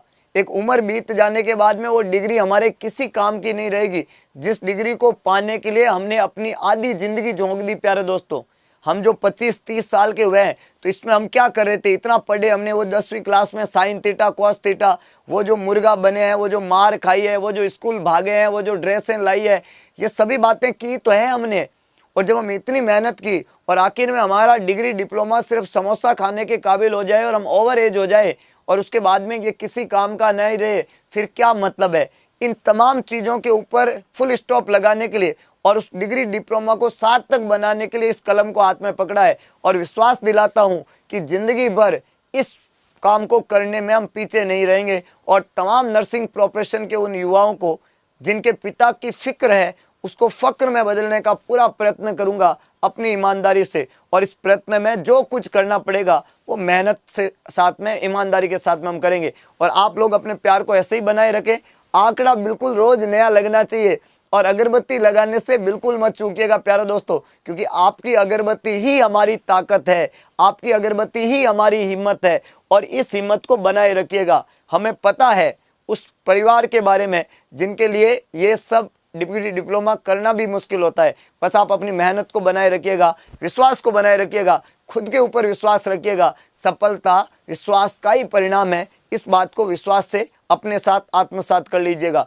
तो प्यारे दोस्तों, ये अगला क्वेश्चन है सिस्टोस्कोपी के हमने बारे में बोला। नेफ्रोस्कोपी का मतलब होता है किडनी का विजुअलाइजेशन। आपको पता होना चाहिए कि नेफ्रॉन जो होता है वो किडनी की स्ट्रक्चरल और फंक्शनल यूनिट है। अगर हम किडनी का विजुअलाइजेशन करते हैं, नेफ्रॉन का विजुअलाइजेशन करते हैं, किडनी की किसी बीमारी का पता लगाते हैं, तो उस कंडीशन को हम किस नाम से जानते हैं? नेफ्रोस्कोपी के नाम से जानते हैं। प्यारे दोस्तों, स्टेरोस्कोपी जो होता है, स्टेरोस्कोपी, ये यूट्रस का विजुअलाइजेशन है। जब हम यूट्रस को विजुअलाइज करते हैं तो उसको स्टेरोस्कोपी के नाम से जानते हैं। याद आ जाएगा, जब हम यूट्रस का विजुअलाइजेशन करते हैं उसको स्टेरोस्कोपी कहते हैं, जब हम किडनी का विजुअलाइजेशन करते हैं उसको नेफ्रोस्कोपी कहते हैं, और जब हम कुल्डोस्कोपी करते हैं तो ये भी यूट्रस से संबंधित ही जांच रहता है। कुल्डेस से एक वहां पे पाया जाता है, वहां का विजुअलाइजेशन कुल्डोस्कोपी कहलाता है। तो यहाँ पे प्यारे दोस्तों क्या आंसर दिया है? यहाँ पे आंसर दिया cystoscopy, that is related to the urinary bladder. Whenever we are going to assess the examine the urinary bladder, this is known as cystoscopy. इसको किस नाम से जानते हैं? सिस्टोस्कोपी के नाम से जानते हैं। याद रह जाएगा, आसान है, क्लियर है। चलिए अगले क्वेश्चन की तरफ। The position that is suitable for sigmoidoscopy. Sigmoidoscopy के लिए प्रॉपर पोजीशन क्या रहती है? कुल्डोस्कोपी का मतलब होता है कुल्डेस से जो होता है वो, जवाब लिखिएगा।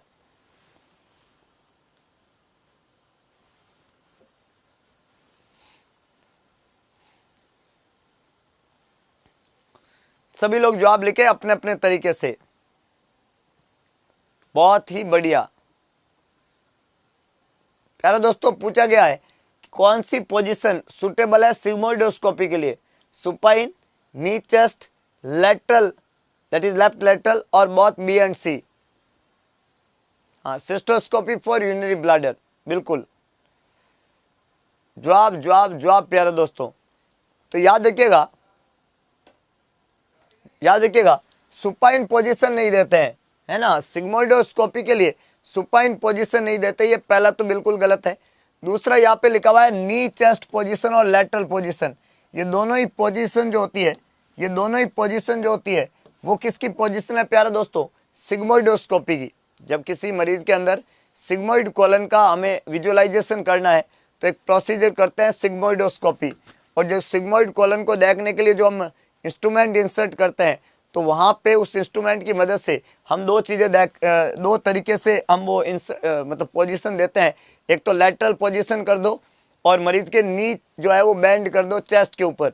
ये सबसे उत्तम पोजीशन है जिससे आप सिग्मोइडोस्कोपी कर सकते हो और कोलन का विजुअलाइजेशन कर सकते हो, है ना। मतलब आपको जब भी कोलन का विजुअलाइजेशन करना है, सिग्मोइड कोलन का या कोई भी ये विजुअलाइजेशन करना है, तो this position is always the best. तो ये बेस्ट पोजीशन वहाँ पे रहती है। करेक्ट आंसर डी है। ए, बी और सी ये नहीं रहेगा, बी और सी दोनों आंसर है, तो डी करेक्ट बन गया। The diagnostic aid which is perform to collect CSF specimen is.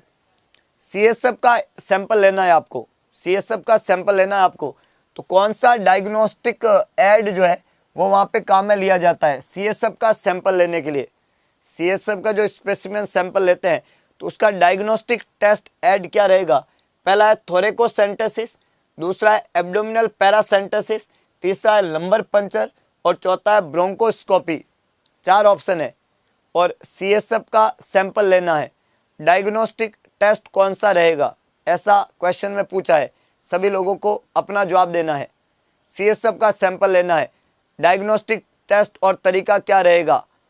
Meningitis. प्यारे दोस्तों, एक बीमारी होती है मेनिंजाइटिस, और मेनिंजाइटिस का मतलब होता है इन्फेक्शन और इन्फ्लामेशन ऑफ मेनिंजेस। और ये जो मेनिंजाइटिस होती है ये बैक्टीरियल हो सकती है, वायरल हो सकती है, लेकिन मोस्टली ये बैक्टीरियल होती है। छोटे बच्चों में वायरल मेनिंजाइटिस कॉमन है। ये जो मेनिंजाइटिस होती है 90% मेनिंजाइटिस जो बैक्टीरियल होती है, इसका पता लगाने के लिए कि ये बैक्टीरियल है वायरल है, हमें CSF चाहिए। अब CSF का सैंपल अगर आपको लेना है तो आपको लंबर एरिया में पंचर करना पड़ेगा। कहाँ पंचर करना पड़ेगा? लंबर एरिया में। और लंबर एरिया की जो साइट है वो रहता है प्यारे दोस्तों L3 and L4 vertebral level. जो आपका वर्टिब्रल लेवल है वो वर्टिबल लेवल कौन सा है, L3 and L4। Lumbar area में पंचर करते हैं स्पाइनल नीडल से। वहाँ पे पंचर करने के लिए क्या काम में लेंगे, spinal needle, lumbar puncture, spinal needle वहाँ पे काम में लेते हैं। और ये जो स्पाइनल नीडल होती है, इस नीडल से हम L3 और L4 वर्टिबल लेवल पे पंचर करते हैं। जब हमने वहाँ पे पंचर किया और CSF को हमने वहाँ पे ड्रेन किया, लंबर पंचर करके हमने वहाँ से क्या ड्रेन किया, CSF, और उस CSF को एनालाइज किया तो CSF में अलग अलग वहाँ पे हमें मिला फाइंडिंग। और CSF का जो अलग अलग फाइंडिंग मिलता है उसके अंदर यह आएगा कि अगर बैक्टीरियल मेनिंजाइटिस है तो क्लाउडी CSF होगा। कैसा CSF होगा, मतलब CSF का जो कलर है वो कलर कैसा आएगा, क्लाउडी। दूसरा, उस CSF के अंदर जो प्रोटीन है, प्रोटीन, वो प्रोटीन CSF में बहुत ज़्यादा बढ़ा हुआ होगा। और उस CSF के अंदर जो ग्लूकोज है वो ग्लूकोज कम आएगा, है ना। तो CSF का कलर होगा क्लाउडी, CSF में प्रोटीन जो है वो बढ़ा हुआ होगा और CSF में ग्लूकोज जो है वो कम होगा।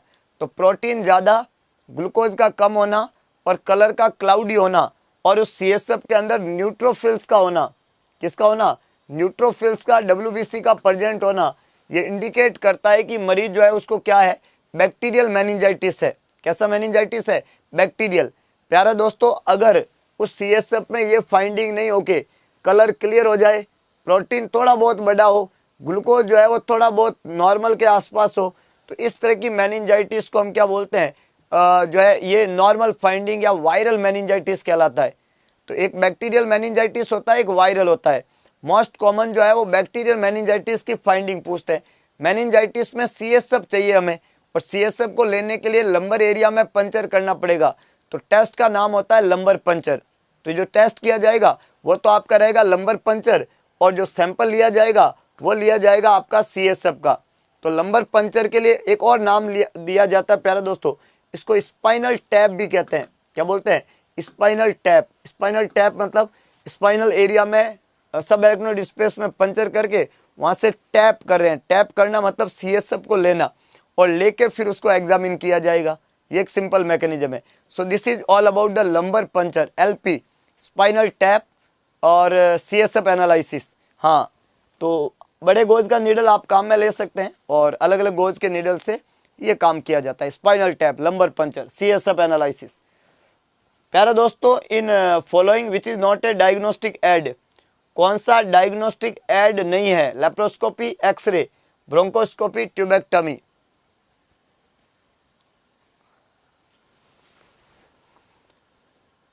सभी लोग जवाब लिखें और आंकड़ा बिल्कुल नया, और जिन्होंने अभी तक अगरबत्ती नहीं लगाई है पूरे जोश और उत्साह के साथ में, पूरे जोश और उत्साह के साथ में सेशन को शेयर कर दीजिए आग की तरह। लगा दे आग पानी में, जवानी उसे कहते हैं, और जो सीनलेस सिलेक्शन कहानी उसे कहते हैं। प्यारे दोस्तों, समय आ चुका है अपनी हाथों से अपनी कहानी लिखने का, और आज आपको अपनी बेहतरीन कहानी लिखनी है, अपनी बेहतरीन कहानी, इतनी सुंदर कहानी कि आपकी आने वाली पुश्तें याद रखें, है कि नहीं है। तो अपना समय पे अपना काम करना बहुत ज़रूरी है। वक्त की खास बात है कि वो बीत जाता है, वक्त की खास बात होती है कि वो बदल जाता है, और बदल जाएगा उस दिन फिर हम नहीं कर पाएंगे। आज हम कर सकते हैं क्योंकि आज वक्त हमारे फेवर में है, आज वक्त हमारे साथ में है, आज हम चीज़ों को कर सकते हैं अपने अनुसार। तो यहाँ पे बोला गया है कि कौन सा नहीं है, डायग्नोस्टिक ऐड नहीं है, मतलब किसके थ्रू हम डायग्नोसिस नहीं कर सकते। जैसे अगर आप लेप्रोस्कोपी कर रहे हो तो मैंने बोला ये डायग्नोसिस का तरीका है, पेट में क्या समस्या है, मरीज का पेट दर्द क्यों हो रहा है, लेप्रोस्कोपी से हम पता करते हैं, तो ये डायग्नोसिस का तरीका है। एक लिखा है दोस्तों एक्सरे, एक्सरे हम डायग्नोसिस के पर्पज से कराते हैं। किसी मरीज के पेट में दर्द है, एक्सरे कराते हैं पेट का, है ना, पैर में घुटने में दर्द है, एक्सरे कराते हैं, ये डायग्नोसिस के तरीके हैं। किसी मरीज को जो है फेफड़े में खांसी आ रही है, इरिटेशन हो रहा है, बार बार क्रोनिक कॉफ हो रहा है, ब्रोंकोस्कोपी कराते हैं, डायग्नोसिस का तरीका है। ब्रोंकोस्कोपी से हमें पता चलेगा कि फेफड़े में ऐसा क्या हो गया है कि रोज फेफड़ा हाथ में आना चाहता है, मरीज को इतना ज़्यादा खांसी काहे को हो रहा है बे, ये पता करने के लिए क्या करेंगे, ब्रोंकोस्कोपी। तो प्यारे दोस्तों, ये तीनों ही डायग्नोसिस के तरीके हैं, इन तीनों ही तरीकों से हम डायग्नोसिस करते हैं। लेकिन ये जो ट्यूबेक्टमी है प्यारे दोस्तों, ये तो सर्जिकल ऐड है, ये क्या है, ये तो एक मिनी सर्जरी है, और ये स्टरलाइजेशन का तरीका है, स्टरलाइजेशन का, फीमेल स्टरलाइजेशन का तरीका है। और इसमें जो ट्यूब होती है, ये ट्यूब मतलब फैलोपियन ट्यूब, उस फैलोपियन ट्यूब को हम क्या कर रहे हैं, कट कर रहे हैं फैलोपियन ट्यूब को। क्यों कर रहे हैं हम ऐसा, ताकि हम फर्टिलाइजेशन को रोक सके। परमानेंट मेथड है स्टरलाइजेशन का, ट्यूबेक्टमी कहते हैं इसको। तो ये एक तरह का स्टरलाइजेशन का परमानेंट मेथड है ट्यूबेक्टमी, याद रखना। तो यहाँ पे आपको ध्यान रखना है कि ये तीनों चीजें तो डायग्नोस्टिक एड है, पर ऐसा नहीं कि ट्यूबेक्टमी मतलब लंग्स का टीबी का पता लगाने के लिए करते हैं। ये लंग्स की टीबी का पता लगाने के लिए नहीं करते हैं, ये स्टरलाइजेशन का तरीका है, फैलोपियन ट्यूब से संबंधित बात है। लंग्स की टीबी ट्यूबेक्टमी से कैसे पता चलाओगे प्यारे दोस्तों, हैं? हाँ, ये फैलोपियन ट्यूब की बात है। ये फैलोपियन ट्यूब क्या लिखा हुआ है यहाँ पे, फैलोपियन ट्यूब।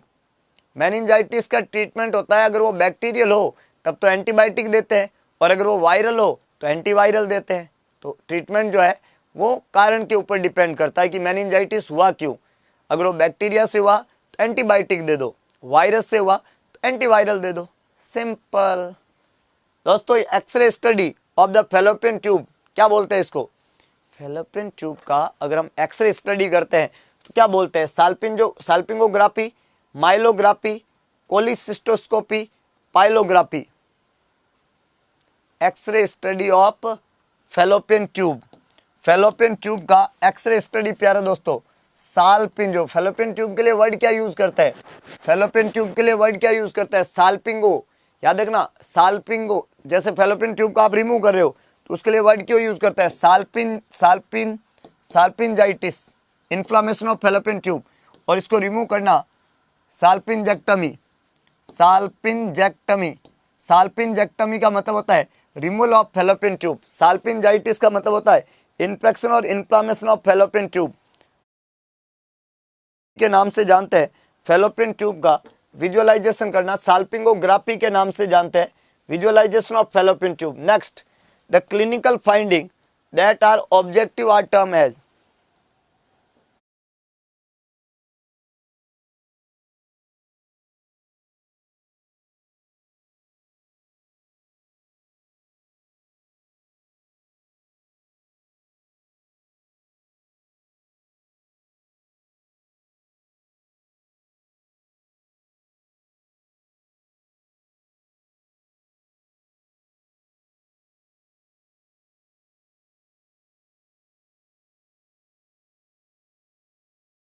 तो दोस्तों clinical manifestation that are objective, जो क्लिनिकल मैनिफेस्टेशन है ऑब्जेक्टिव टाइप के, कौन से ऑब्जेक्टिव, उनको क्या कहते हैं, sign symptom, sign and symptom और सिंड्रोम।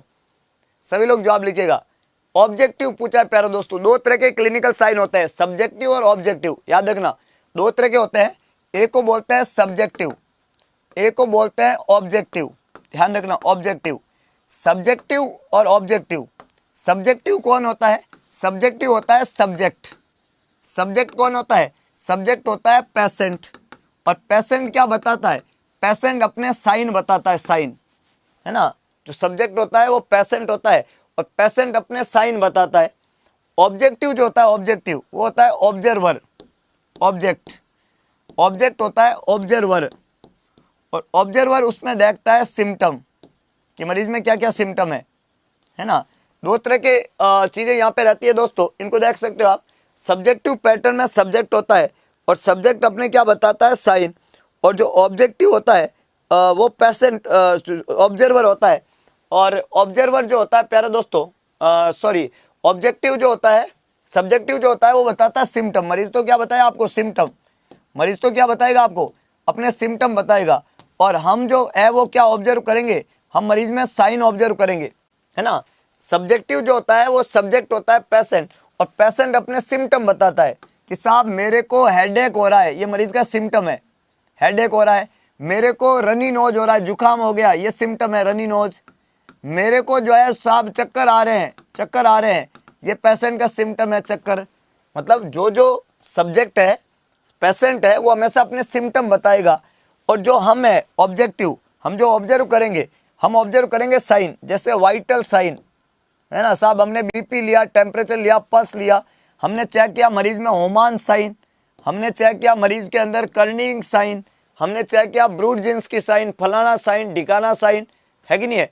ये सभी बातें आपको याद रखना है। तो यहाँ पे ध्यान रखना कि सब्जेक्टिव, सब्जेक्ट, पेशेंट, पेशेंट बताएगा सिम्टम।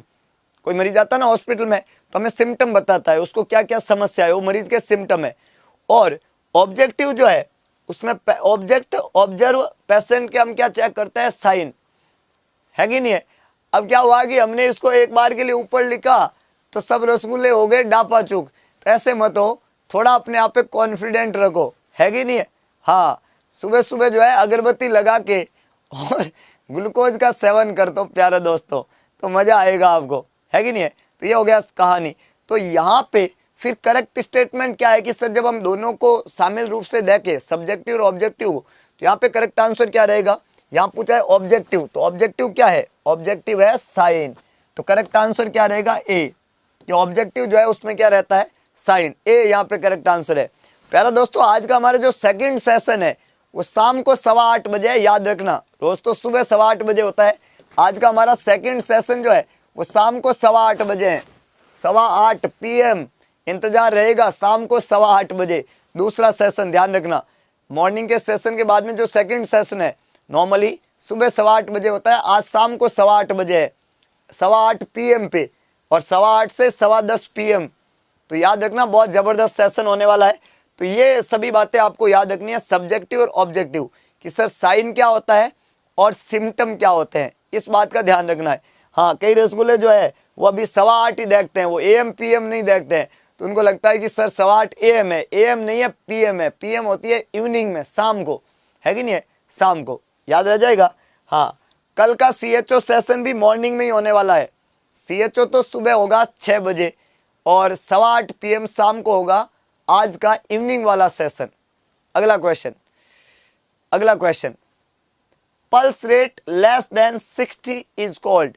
अगर किसी रसगुल्ले की पल्स रेट 60 से कम हो जाए तो उसको क्या बोलेंगे, किसी की पल्स रेट 60 से कम हो जाए तो उसको क्या बोलेंगे। पहला लिखा है tachycardia, tachypnoea, bradycardia, bradypnoea, tachycardia, tachypnoea, bradycardia और ब्रेडिपनिया। सवाल का जवाब जो है वो सोच समझ के लिखना है, सभी लोगों को लिखना है, किसी को पीछे नहीं रहना है, अपने अपने तरीके से जवाब लिखना है। और जवाब कहाँ लिखना है, कहाँ लिखना है पता है दोस्तों, जवाब लिखना है वीडियो के अंत में कमेंट बॉक्स के अंदर एक बेस्ट आंसर के साथ में। आज का सेशन आपको कैसा लगा, अगरबत्ती लगाना बिल्कुल ना भूले, सभी को press the like button, make yourself confident. और वीडियो के अंत में जितने भी हमारे 2100 स्टूडेंट है तो 2100 आंसर आने चाहिए। मैं याद विश्वास दिलाऊंगा आपको, देखूंगा कि क्या 2100 लोगों ने अपना अपना जवाब लिखा, सभी को लिखना है, अभी नहीं, वीडियो जब खत्म हो जाए उसके बाद में वीडियो को दोबारा खोल के उसके नीचे इसका जवाब लिखना, सभी को लिखना है। मैं सबके नाम पढ़ूंगा आज और सभी को अपना बेस्ट आंसर लिखना है। देखते हैं आज 2100 का आंकड़ा कमेंट बॉक्स में लगता है कि नहीं लगता, इंतजार रहेगा मेरे प्यारे दोस्तों। कल सुबह 6 बजे ये सेशन होगा वापस, और आज शाम का सेशन होगा 8:15 बजे, शाम को 8:15 बजे धमाका करेंगे, मिलना बिल्कुल नहीं भूलिएगा, बहुत सारी बातें पढ़ने वाले हैं। और आज के इस सेशन को यहीं पे विराम देते हैं। जाने से पहले वो खास बात, किसी ने खूब कहा, ईश्वर का दिया कभी अल्प नहीं होता, जो टूट जाए वो संकल्प नहीं होता। हार को लक्ष्य से दूर ही रखना मेरे दोस्त, क्योंकि जीत का कोई विकल्प नहीं होता, हम पैदा हुए हैं जीतने के लिए। संकल्प सिर्फ एक है, जब तक तोड़ेंगे नहीं तब तक छोड़ेंगे नहीं। तो फिर मिलते हैं दोबारा शाम को ठीक 8:15 बजे एक और नए सेशन के साथ में, इंतजार रहेगा। कमेंट बॉक्स में 2100 कमेंट देखूंगा, शाम तक हो जाने चाहिए। आज के सेशन को यहीं पे विराम, फिर मिलेंगे, तब तक के लिए जय हिंद, जय भारत, जय महाकाल।